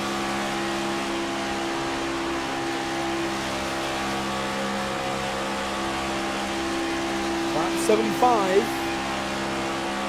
After this, we have a quarter of the race to go. That's where I think you start splitting it up. 25 to go when we take it past the line here. What are you thinking, Andrew? You agreeing with the strategy to split it up, or you think, I know you said it'd be best for you guys to run it out, hope for that caution, but I don't know, I'm still a big believer in splitting the stage up. Well, you're going to see exactly nobody do that. Not yet, at least. That's fair. Jason Bottoms into pit lane. Cody Dorsey along with him. They are the only two to come in for service here right at halfway through the stage. They are each one lap down already.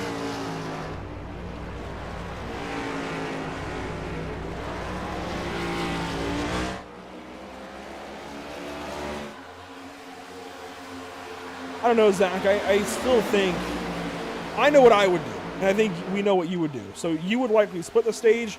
I would run this thing dry. I still think split's the way to go.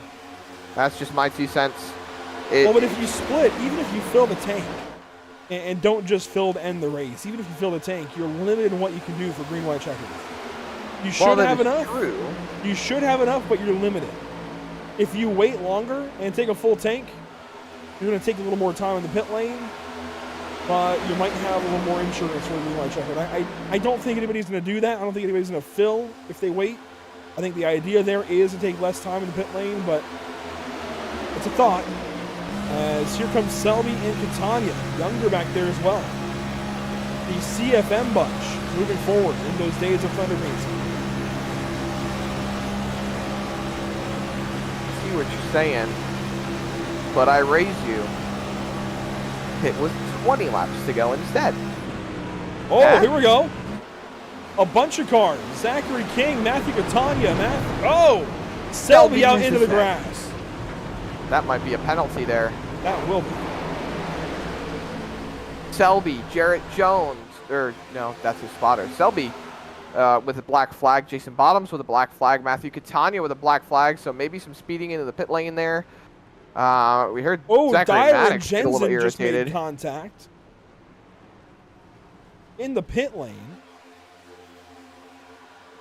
I wonder, with where Maddox is, I wonder if somebody pitted from the top lane of the racetrack, and maybe that's what he's upset about. Well, you see how this is shaping up, and actually, Andrew, the more I think about it too, I still think the split strategy is the way to go, because technically it's 32 to 35 laps on a fuel run. They still have enough fuel for green, white, checkers, and here you see it. Here they come to the pit lane, Andrew, the front field. Mason Houseman leads them down. I'm surprised by this. I really am. What'd I tell you? Split it up. Oh, Stallings into Buttkicker. Crash in the pit lane.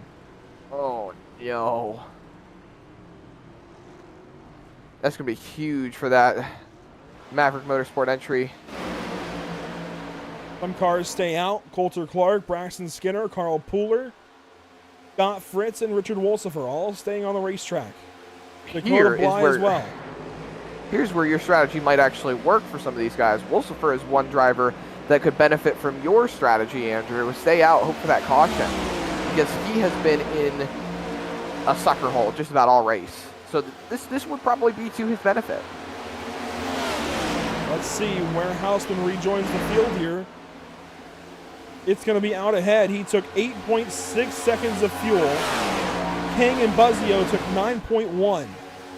So I think going that extra lap for Houseman and Bunch, they were able to take less fuel.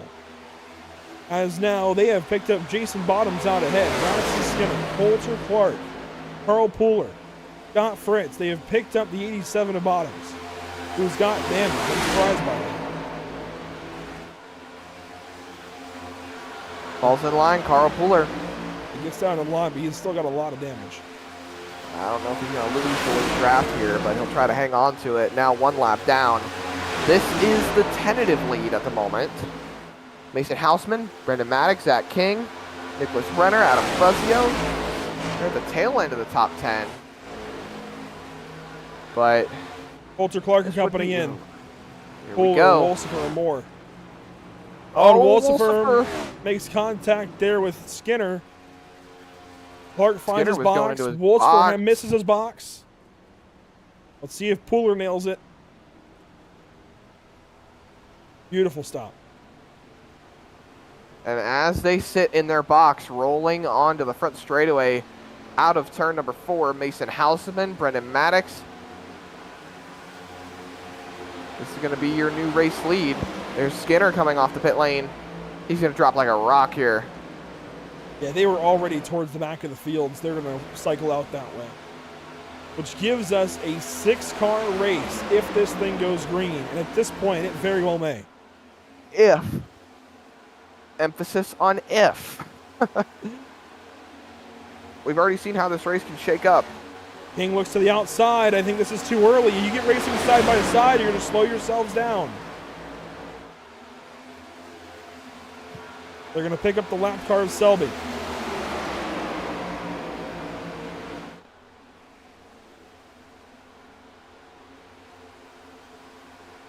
Maddox, King, Houseman, 3 wide.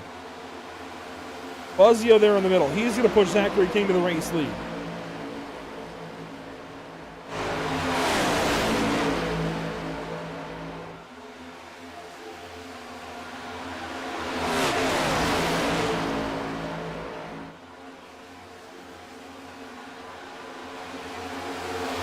Right on by Max Tanya. He's going to go a lap down here. He'll be the first car 1 lap down. Selby, though, is going to have to fight him for it. And they're going to get next to each other, separate themselves from the pack a little bit. Those two have been working together all race. Now they have to fight for that free pass position should the caution come out. Give that position to Selby at the moment. And they're going to lose their ground to these front 6 cars. Now the pack behind them has more help.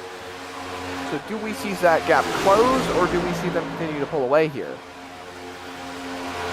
They have more help by 1 car. They've got 7 back here. It's 6 out front. And you know what? If Selby and Catania catch up, which they are, there'll be 8 cars in that lead pack. 2 of them not for position. 8 versus 7, I'll take 8.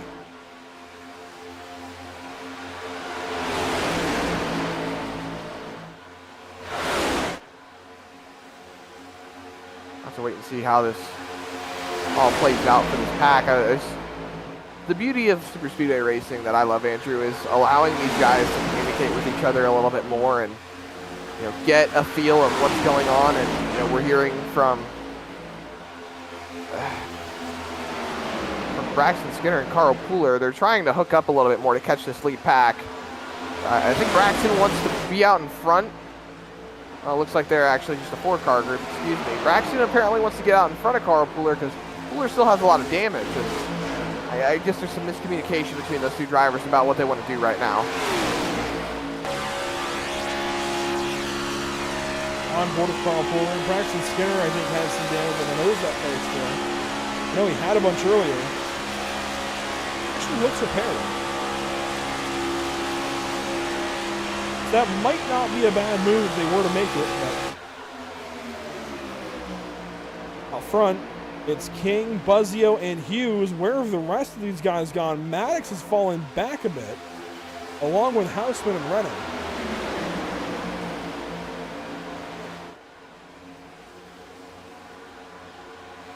They've picked up Zachary Maddox. That's what it is. Zachary Maddox 2 laps down.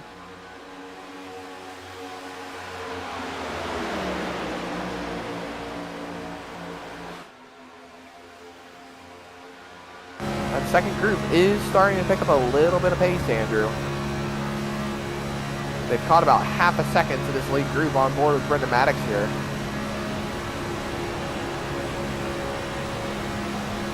I think maybe we might still shape up for a good race at the end. Walker continues to close that gap down. He's only 5 seconds behind Renner.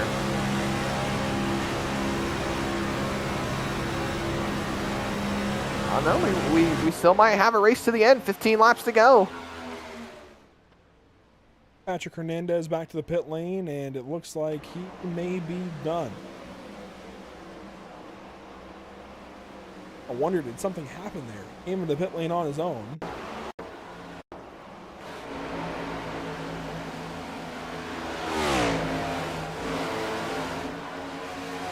Seems he was just running on his own and brings the car in.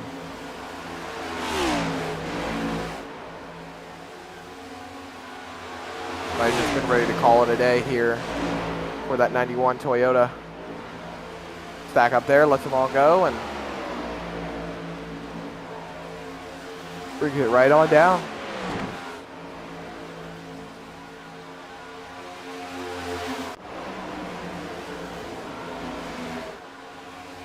Going to put Robert Moyer Jr. a lap down here. He has been cycled out of the field. It will soon be catching up to Stallings and Jensen, who each had problems on their pit stops.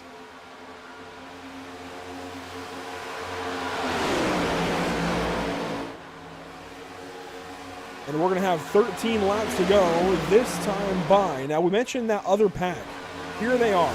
Gray Walker, Zachary Brandvold, Dakota Camper, Evan Batinko, Cody Dorsey, and Sam Dyer. Now, Dorsey is a lap down. Brandvold's a lap down. But Camper, Batinko, and Dyer are there for position on Gray Walker. So 6 cars in this pack. And they are catching Renner ever so slightly. They're trying.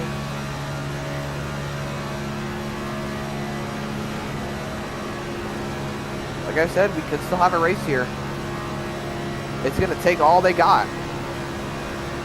But they might be able to catch that group, set themselves up for a good position at the end.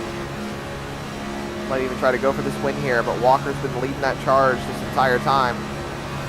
See you down there in your bottom right hand of your screen, 3.7 seconds from Gray Walker and Nicholas Renner, and that continues to tick on down. They've got one car going high right here. That's Robert Moyer Jr. He might tuck in, help them get a little bit further up, stay with that draft, potentially get himself a lap back. You never know. This race is far from over. We've got 11 laps to go at the line. And just in the last lap, these guys have caught up by about a second. See, side by side now from that lead pack, those lap cars are causing problems for that lead group. Catania and Selby, I don't think they know it, but they are dragging this lead group back. It's going to make it more of a race.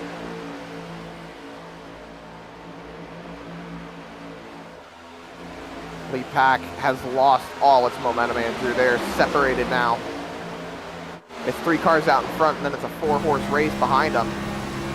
So that just pulls this group in even more. There you see it, 2.7 seconds. Walker to Renner. Now expanding back out to 2.8. They're losing a little bit of ground here, but I don't think it's going to be too detrimental to them going into the corner here. You still see up in front of them. It's side-by-side racing. Anything can happen. You see that ticker going back down.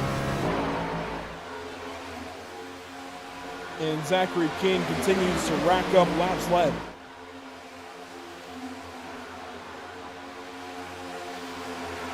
Now 18 laps led for Zachary King. And he's put together some very useful graphics, including how many laps have been led on this type of racetrack before. If we look for Zachary King on this list he compiled for us. You say that in the fight for the lead. Yeah, I see that. Up and Buzzio's about to try and take this lead away. Quickly, he only had 10 laps led before this race. He's now added 18. But he's jumping up that list in a hurry with laps led on drafting tracks in this league. You saw Buzzio take a stab at the race lead. He's going to fall back to Hughes. And this is going to further drag this lead group back. Yeah, everything shook up there just a second ago. It looks like they were going to try almost wreck each other. Oh, to the lead. He's going to take the lead away from Zach King. He's going to take Mason Housen with him. And this is as they catch up to a couple of other cars. I see Coulter Clark. I'm sorry, that's Dustin Stallings, actually, and Jason Bottoms and Eric Jensen.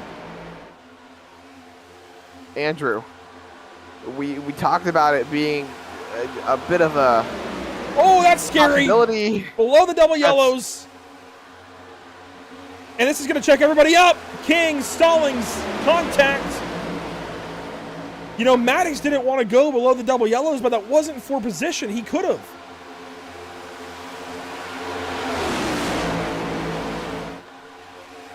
I thought you weren't supposed to go to double yellow line to make a pass any time, not just to advance your position. It's to advance your position. That's what it comes down to, that all the time in NASCAR. To advance your position. If you don't advance your position, you can go below the double yellow. Regardless, there was an opening down low. He decided to take it, not to move up. And that was near disaster. 8 laps to go, and we've got ourselves a race. King on Maddox. King is about to hook Maddox. Maddox gets his way back onto the racetrack, and King is going to be left out to dry. And the group is caught. The second pack has caught the lead field. They have. There's Gray Walker. Can Gray go to victory lane? Can he make a comeback in this chase? And we talked about this being a possibility, Andrew, but I didn't think. Whoa! Oh, the wrecking! Zachary King drops anchor. We stay green. Oh my goodness, we stay green. Let's see what just happened. That could be a new lucky performance, lucky break of the day. Oh, Nick Renner got out of line. And then Jensen about hooks the 51. Where was Jensen going? Oh my goodness. I keep trying to bring it up here, but there's so much chaos going on the racetrack, Andrew. We talked about this being a possibility, but I didn't know it might actually come to fruition. Mason Houseman might actually win this race. Oh, it could absolutely happen. And you know what? Go back to the Simrat Market Series here just a few weeks ago. We came in to Talladega with a similar kind of situation. Granted, it was two drivers running away with the championship. It was a playoff race. It was Zach Millett and Adam Benefield with a whole bunch of points back to the rest of the field. Entered into Talladega, and Millett had a big, huge lead. The one thing the field couldn't do was let him win. And the one thing that happened was Zach Millett won the race. The one thing tonight that the field couldn't let happen was Mason Houseman winning this race. He's already won a stage. He's already won a stage. And we've got lap cars here blocking the leaders.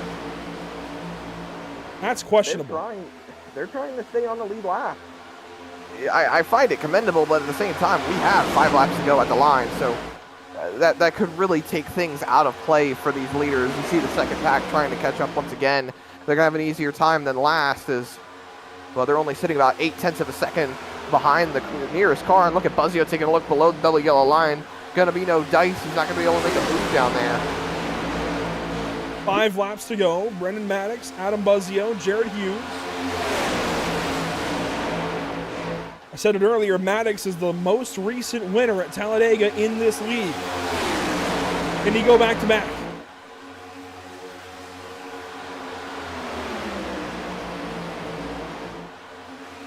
And you know what? We say Mason Houseman won the stage earlier. Won stage 2. Caution! Caution on the speedway. Carl Pooler. Oh, no. This changes everything, and suddenly that green-white checkered is in play. Are we going to see fuel stops? I don't think so. These guys were all 10 laps to the good. 10 to 15 to the good, really. That's if they filled up. They didn't fill up, Zach. That's the thing. They took less fuel. Ooh. Pooler back here gets a hook from Braxton Skinner, it looks like. They and sent into the Josh outside Anderson. wall. Saw Anderson go way down to the bottom there. All the way out of line.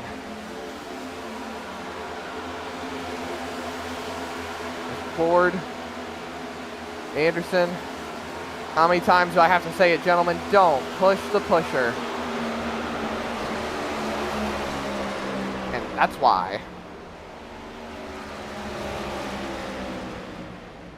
That just got a little sloppy back there. That's the best way I can sum that up.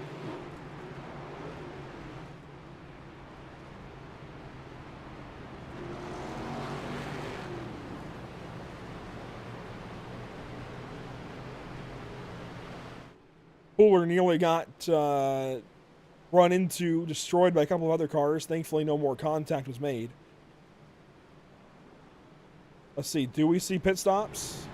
Maddox feels like he's got enough. Here come others, though. A lot of lap down cars.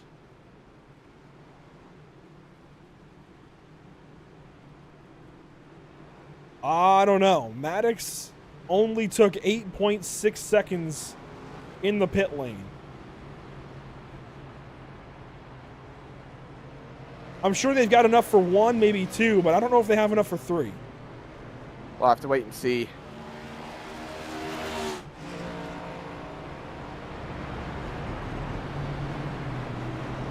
This feels like a Nashville situation, NASCAR Cup Series last year, where drivers just didn't have enough to make the end of the race, and we just had a bunch of green-white checkers.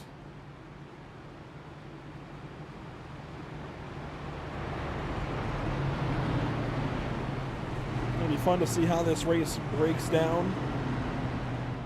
Usually, under cautions, we've been talking to drivers, but we're gonna save it here for this one. This is too close to the end.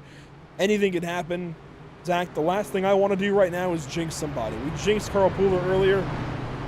Last thing I want to do is commentator curse somebody. Oh, man. I don't know, Andrew. I don't really know what to say.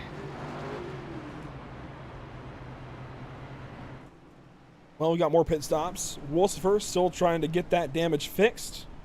Tanya in as well. Pooler is in. Those are the 3 cars in the pit lane currently. Well, in addition to Borbell. And Zach, you know what we can do under this caution is take a look at what's upcoming for us here at Pit Stop TV. Next up, we head out to Portugal. It'll be our very first time broadcasting from the Algarve International Circuit, otherwise known as Portimao or Portugal. Formula One's been there recently. We're going to take our stab at it with GT3 cars. The North American Racing League heads out to Portugal this Thursday. And Tuesday, Zach, oh boy, here we go. The Rock. Rockingham Speedway. It'll be the last great separator, I feel like, in this chase. The last great opportunity for anybody to beat Mason Houseman. I'm here for it. And still have a chance to claw up in the points. Of course, they've got 2 races left after tonight to beat him. But I feel like you've got to get something going tonight, and then at the Rock, and then at Miami.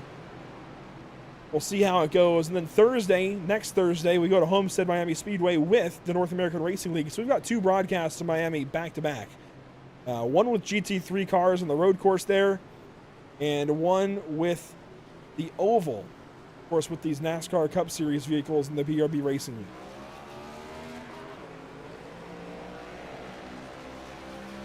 So many different ways to follow along here at Pit Stop TV. PitStopTV.com, Facebook.com/PitStopTV, Instagram.com/pit_stop_TV, Twitch.tv/pit_stop_TV, YouTube.com/PitStopTV1, and X.com/PitStopTV_. And hey, we've actually got a new channel to follow along here with Pit Stop TV. We officially have a TikTok. Also, Pit Stop TV1. Go check out highlights, get posted over there on the TikTok channel. Make sure you follow along for all the great things here at Pit Stop TV. And I think one great thing we're shaping up for here, Andrew, is a green-white checkered restart. We've got overtime rules to talk about here. Overtime rules consist of 2 laps, a green lap and a white lap, then the checkered. If the green lap is completed and we take the white flag, then the race is official. If the green lap is not completed and we get a caution before the white flag comes out, then we will have a restart. And if all attempts are used up, then a caution after all of that can end the race, but only on the green lap. We take that white flag, it is all out racing to the checkered. We'll leave these rules up on your screen, at least for this first lap of the restart. Here we go, into the Geico restart zone one more time. Can we get it done here at Dega? Green flag, back in the air. Brendan Maddox out of Buzzio. The whole field chomping at the bit. Green flag back in the air at Talladega.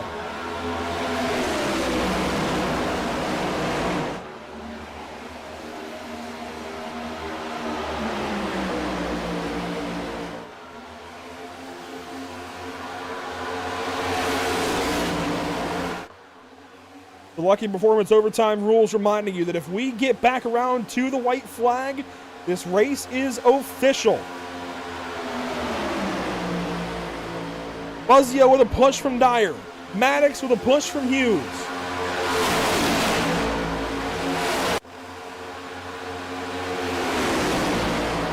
Zach, I think we're going to get there. I think we will. Coming back around, Buzzio leads the group. Through the tri-oval we go. No caution. Sam Dyer looks to the outside. 3 wide for the race lead. White flag is in the air, presented by Whiplash Sim Cams. Sam Dyer is all by himself on the top line, Andrew. There is nothing that he can do. He's going to start dropping back, and Brendan Maddox is out in front by himself. I do not want to have a gap that big. We'll see how this one works out. Maddox moves up, now moves down. That checks up the bottom side. Here comes Buzzio. Here comes Camper. Here comes Plord, all on the top side of the racetrack.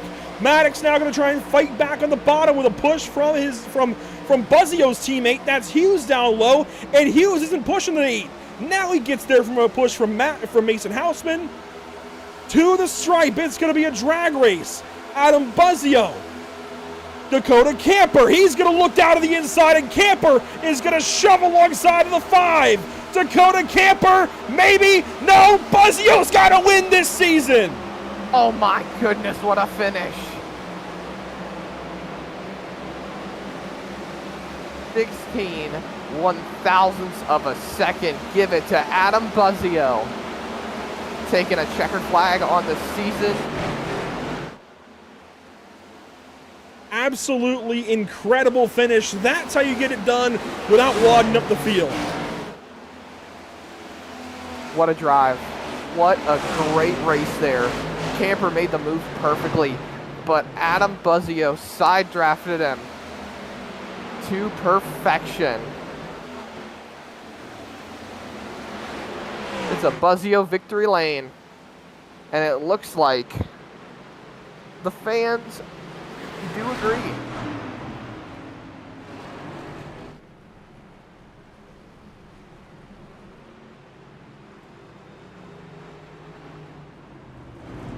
Adam Buzzio is going to come around, and this is why I wanted to wait tonight, Zach, and try something with the the North American Racing League Driver of the Day vote. Make your nominations now. My nomination, well, I'm going to have to go with Adam Buzzio and Evan Patinko, because he gets a top 10 tonight.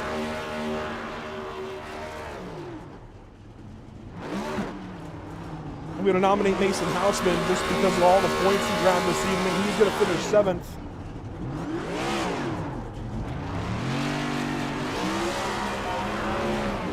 And as you see, Adam Buzzio burn it down in fashion. I'm also going to nominate Brendan Maddox. All those laps led. Couldn't quite get it done on the last lap, but that's okay. And that vote is going live. Make your votes quick here, ladies and gentlemen. As Adam Buzzio continues to burn it down.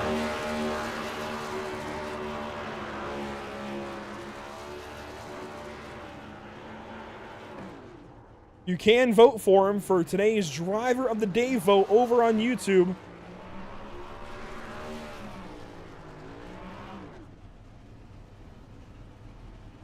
That vote has just gone live.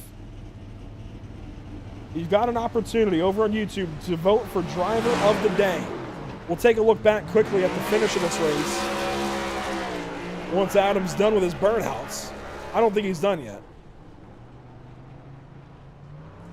Celebrations aplenty. That's what we love to see. Other drivers nominated include Evan Patinko, Mason Houseman, and Brendan Maddox. Buzzio finally wraps up his burnout, so let's go back and take a look back at the last couple of laps. This is taking the white flag. Now, how does Buzzio get there?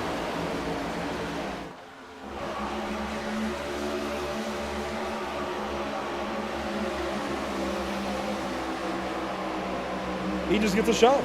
He just got a shove from the 3 car. This is a perfect shove. I think Maddox just wanted to stay in line with what he had going, but that line fell apart on the bottom side.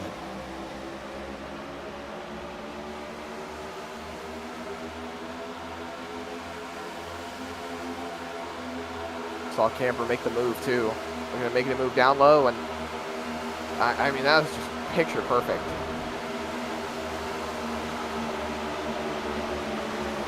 Jamie Port nearly got there. Racers for Christ put 2 in the top 3. Buzzio led the last 2 laps. That's difficult to do here at Talladega.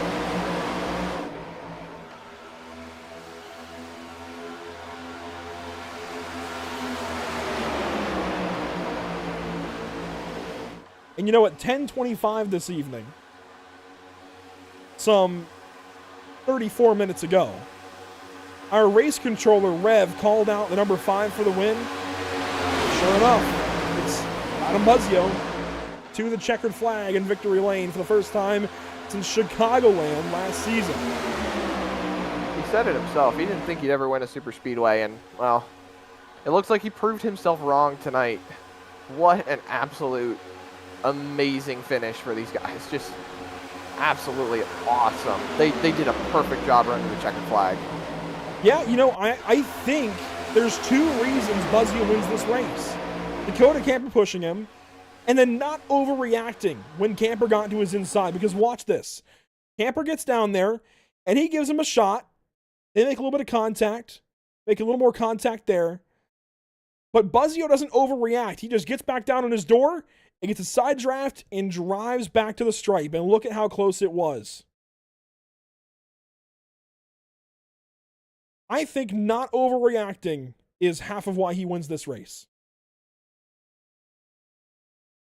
We back it up, slow it down right at the moment of victory.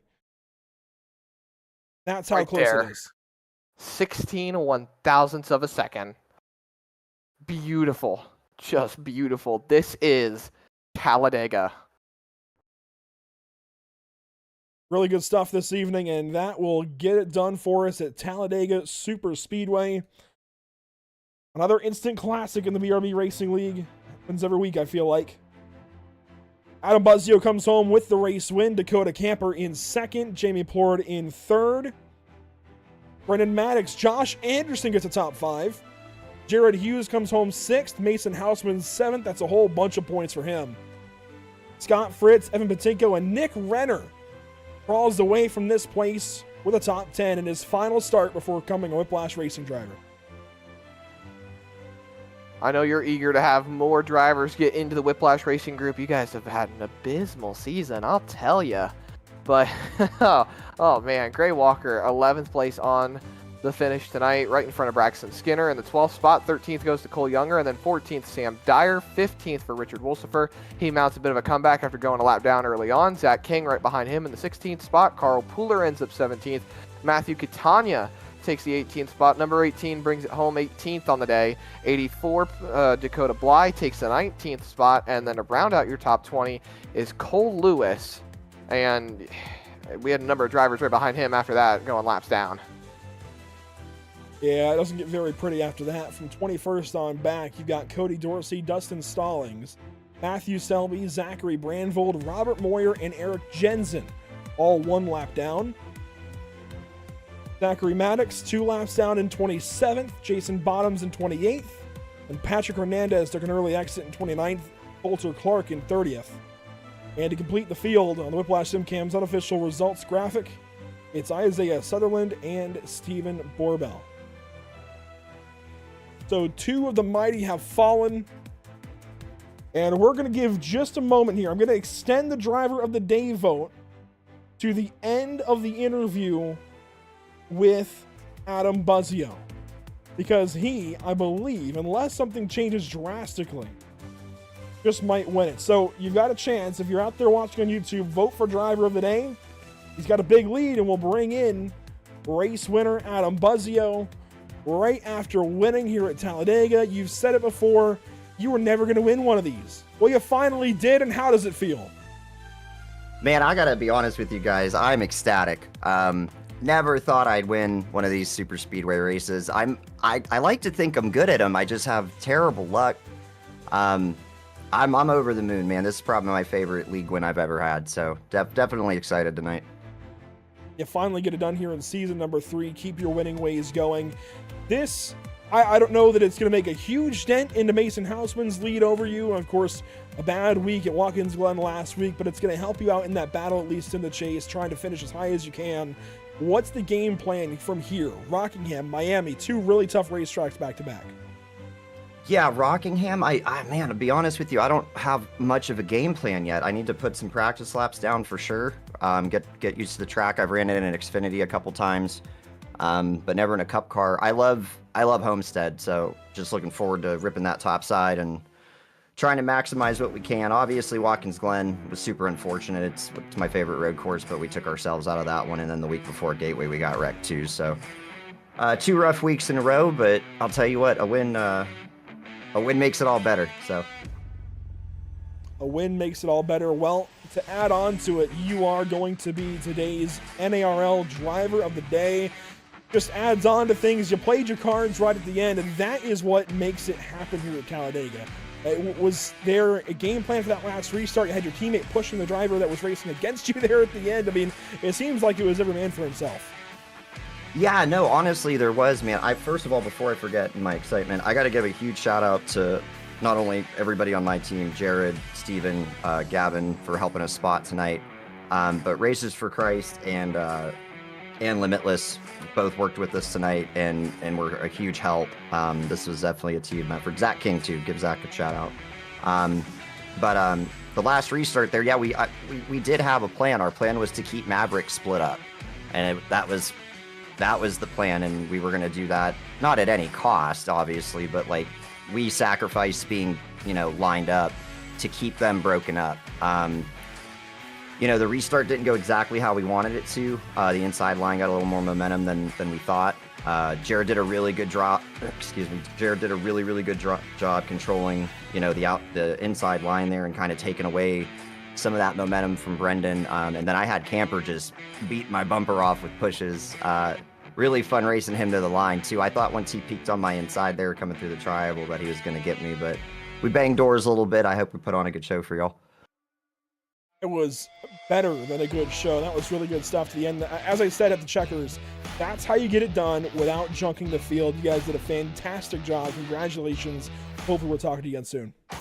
I hope so too, man. Thank you all so much for everything you do for the league and for the fantastic broadcast. And shout out to my wife, Julie. Love you, babe.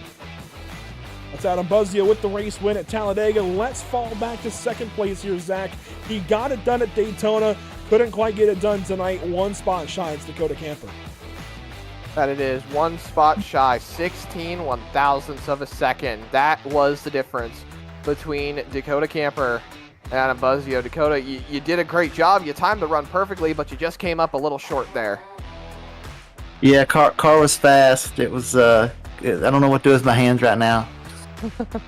Yeah, we had a good team up there running. I was trying to help Adam there at the end. He was one of our impromptu teammates for the night, and I want to make sure I pushed him out front before I tried to get beside of him. And my teammate Jamie was behind me. I should have picked high so he could have pushed me because he couldn't get down there, and I just made the wrong decision. But I was glad that I got him out front so that we could come across clean 1, 2, 3. I wouldn't necessarily say you made a wrong decision there. You were going for the win, but I can understand wanting to take the teammate with you. But Andrew and I talked about how it would shape up everything and shake it up at the end there. But how do you think that you fared with that green-white checker? Do you think you were in a better spot before the yellow, or do you think you were in a better spot afterwards?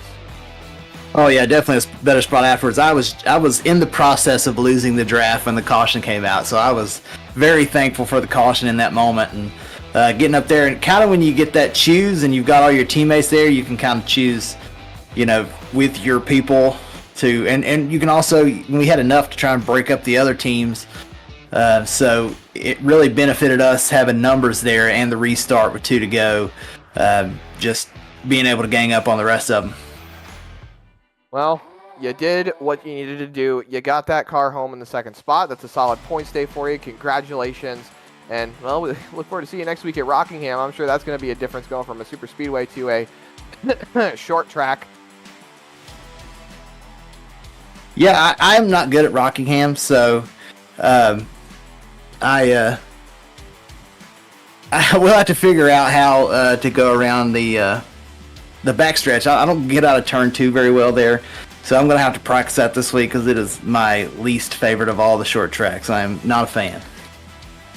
Look at that, Andrew. We got another guy saying it's a short track. Oh, you guys can be it's on the definitely a hill short together. track. No, it's a mile. It's over a mile. That can't be a short track. Rockingham's over a mile? 1.017. I'll take the technicality. Barely. Oh, yeah. Well, congratulations again, Dakota. Yeah, y'all just remember Isaiah. He was flipping through the infield. He got out of the car, running around with his underwear on, talking about get the fire off me, Tom Cruise. We got to put a Cougar in his car so maybe he can get fast again next week. Oh, I'm sure. But a second place finish for you today with the Cougar on the car. So congrats again, Dakota. We look forward to next week, man. Appreciate it. Y'all have a good one. Dakota Camper just became my new best friend with dying on the hill together about a short track. So, but I think we got a third place car for you to talk to, Andrew. That we do. It's Dakota's teammate, Jamie Plord, who comes home third place tonight. The laughing clown on the car, laughing all the way nearly to victory lane. Is there anything you could have done differently there, Jamie, from turn 4 to the stripe? I don't know, man. I kind of laid back too far off of 4 there, and I was going to try to push Dakota to the victory there, but got a little happy and went to the inside before I could really get to him. So then I figured, oh, what the heck, I'll just stay in the gas and see what we do. And actually what I'm looking at right now looks like a really awesome 3-wide finish. It was more than a really awesome 3-wide finish. You guys did absolutely everything correct there at the end to make it one of these instant classic finishes in this league. I don't know how you guys do it. You always put on exciting shows. And you've been out for a couple of weeks. What's been going on for Jamie Plord? Well, my wife and I welcomed a brand new baby boy, and it's really a blessing, man. I have to tell you, I'm so happy, so blessed to be racing with this group of guys, and having my wife support me, and now a little boy. So I'm just really, really happy, man. I appreciate that. Not bad for a guy who had 3 weeks off. Laughing clown. Yeah, not bad at all. Well, congratulations to you and your family. That's amazing stuff. And, there's been a lot of silly season moves going on already within this league for Season 4. Where do you sit? Where are you going for Season 4? I'm actually really happy to announce that Racers for Christ has asked me to join them again for Season 4, and I'm more than happy to be there. I mean, that's just a great group of guys. Isaiah and Eric and Dakota have been great teammates, helping me along the way, giving me little tips here and there, showing me setups, showing me little things that maybe I can improve on that I didn't see that I was or wasn't doing beforehand. But overall, just a great team, man. I can't say enough about these guys. Well, congratulations on that as well. And, man, just everything is going right all of a sudden, at least this evening for you. 6-lap sled, you finished third, a new baby boy, you're re-signed to the team. That's a whole lot of good news. Congratulations, Jamie, and hopefully we'll talk to you again soon. Thank you, Andrew. I appreciate it. Zach, you too. Thank you. Have a good night. Absolutely. Jamie Plord with a third-place finish in the Laughing Clown Alt Liquor. Of course, fantasy paint scheme there. Really good, really cool, good stuff for Jamie Plord. I'm glad he talked a little bit about what's been going on, because he's had a lot going on, missed a couple of races, comes back to us this evening in style. And Zach, that is how you get it done. Excuse me, my voice is fading here. But the top 3, perfect finish. Perfect finish. Cinema. Absolute cinema. Well, there was a lot going on there on that last lap. I'll tell you, what a way to end a Talladega race. These guys put on one heck of a show, and I think, going into next week, I feel like there's going to be a lot of hurt feelings when it comes to, how the race ended. I'm sure you want to win the race. You can't always have what you want, but I think with how everything shaped up, it couldn't have ended really any better for these guys. It's a great finish to a great race here in the BRB Racing League. It's the Alabama 250, and it all comes to a close with Adam Buzzio out front. Man, car 5 gets it done. Let's take a look at what's upcoming for us, though, at Pit Stop TV. Next up, we head out to Portugal, as we talked about right before the end of this race. It's Portugal, Rockingham, Homestead, Miami Speedway, the next 3 tracks we're at. GT3, Cup Cars, then GT3 again. That's going to be the theme through the spring. GT3 and Cup racing to bring us home throughout the spring. A lot of road racing coming our way with the North American Racing League. Good to get them back underway. And Zach, there's plenty of places to follow along. Absolutely. PitStopTV.com, Facebook.com/PitStopTV, Instagram.com/pit_stop_TV, twitch.tv/pit_stop_TV, youtube.com/pit_stop_TV1, and x.com/pit_stop_TV_. And again, newly to the fold, TikTok, Pit Stop TV1, go check it out. A lot of cool stuff, a lot of highlights from all the broadcasts that we have here on Pit Stop TV. 2 more races left up on the season for the BRB Buttkicker Cup Series, Andrew. We go into the short track of Rockingham and Miami to follow for the season finale. Rockingham and Miami to close things out. Going to be a bunch of fun. Make sure to tune in for each of those races coming up here on Pit Stop TV. That will do it for us, though, from Talladega. Thanks so much for watching. We'll see you all next time.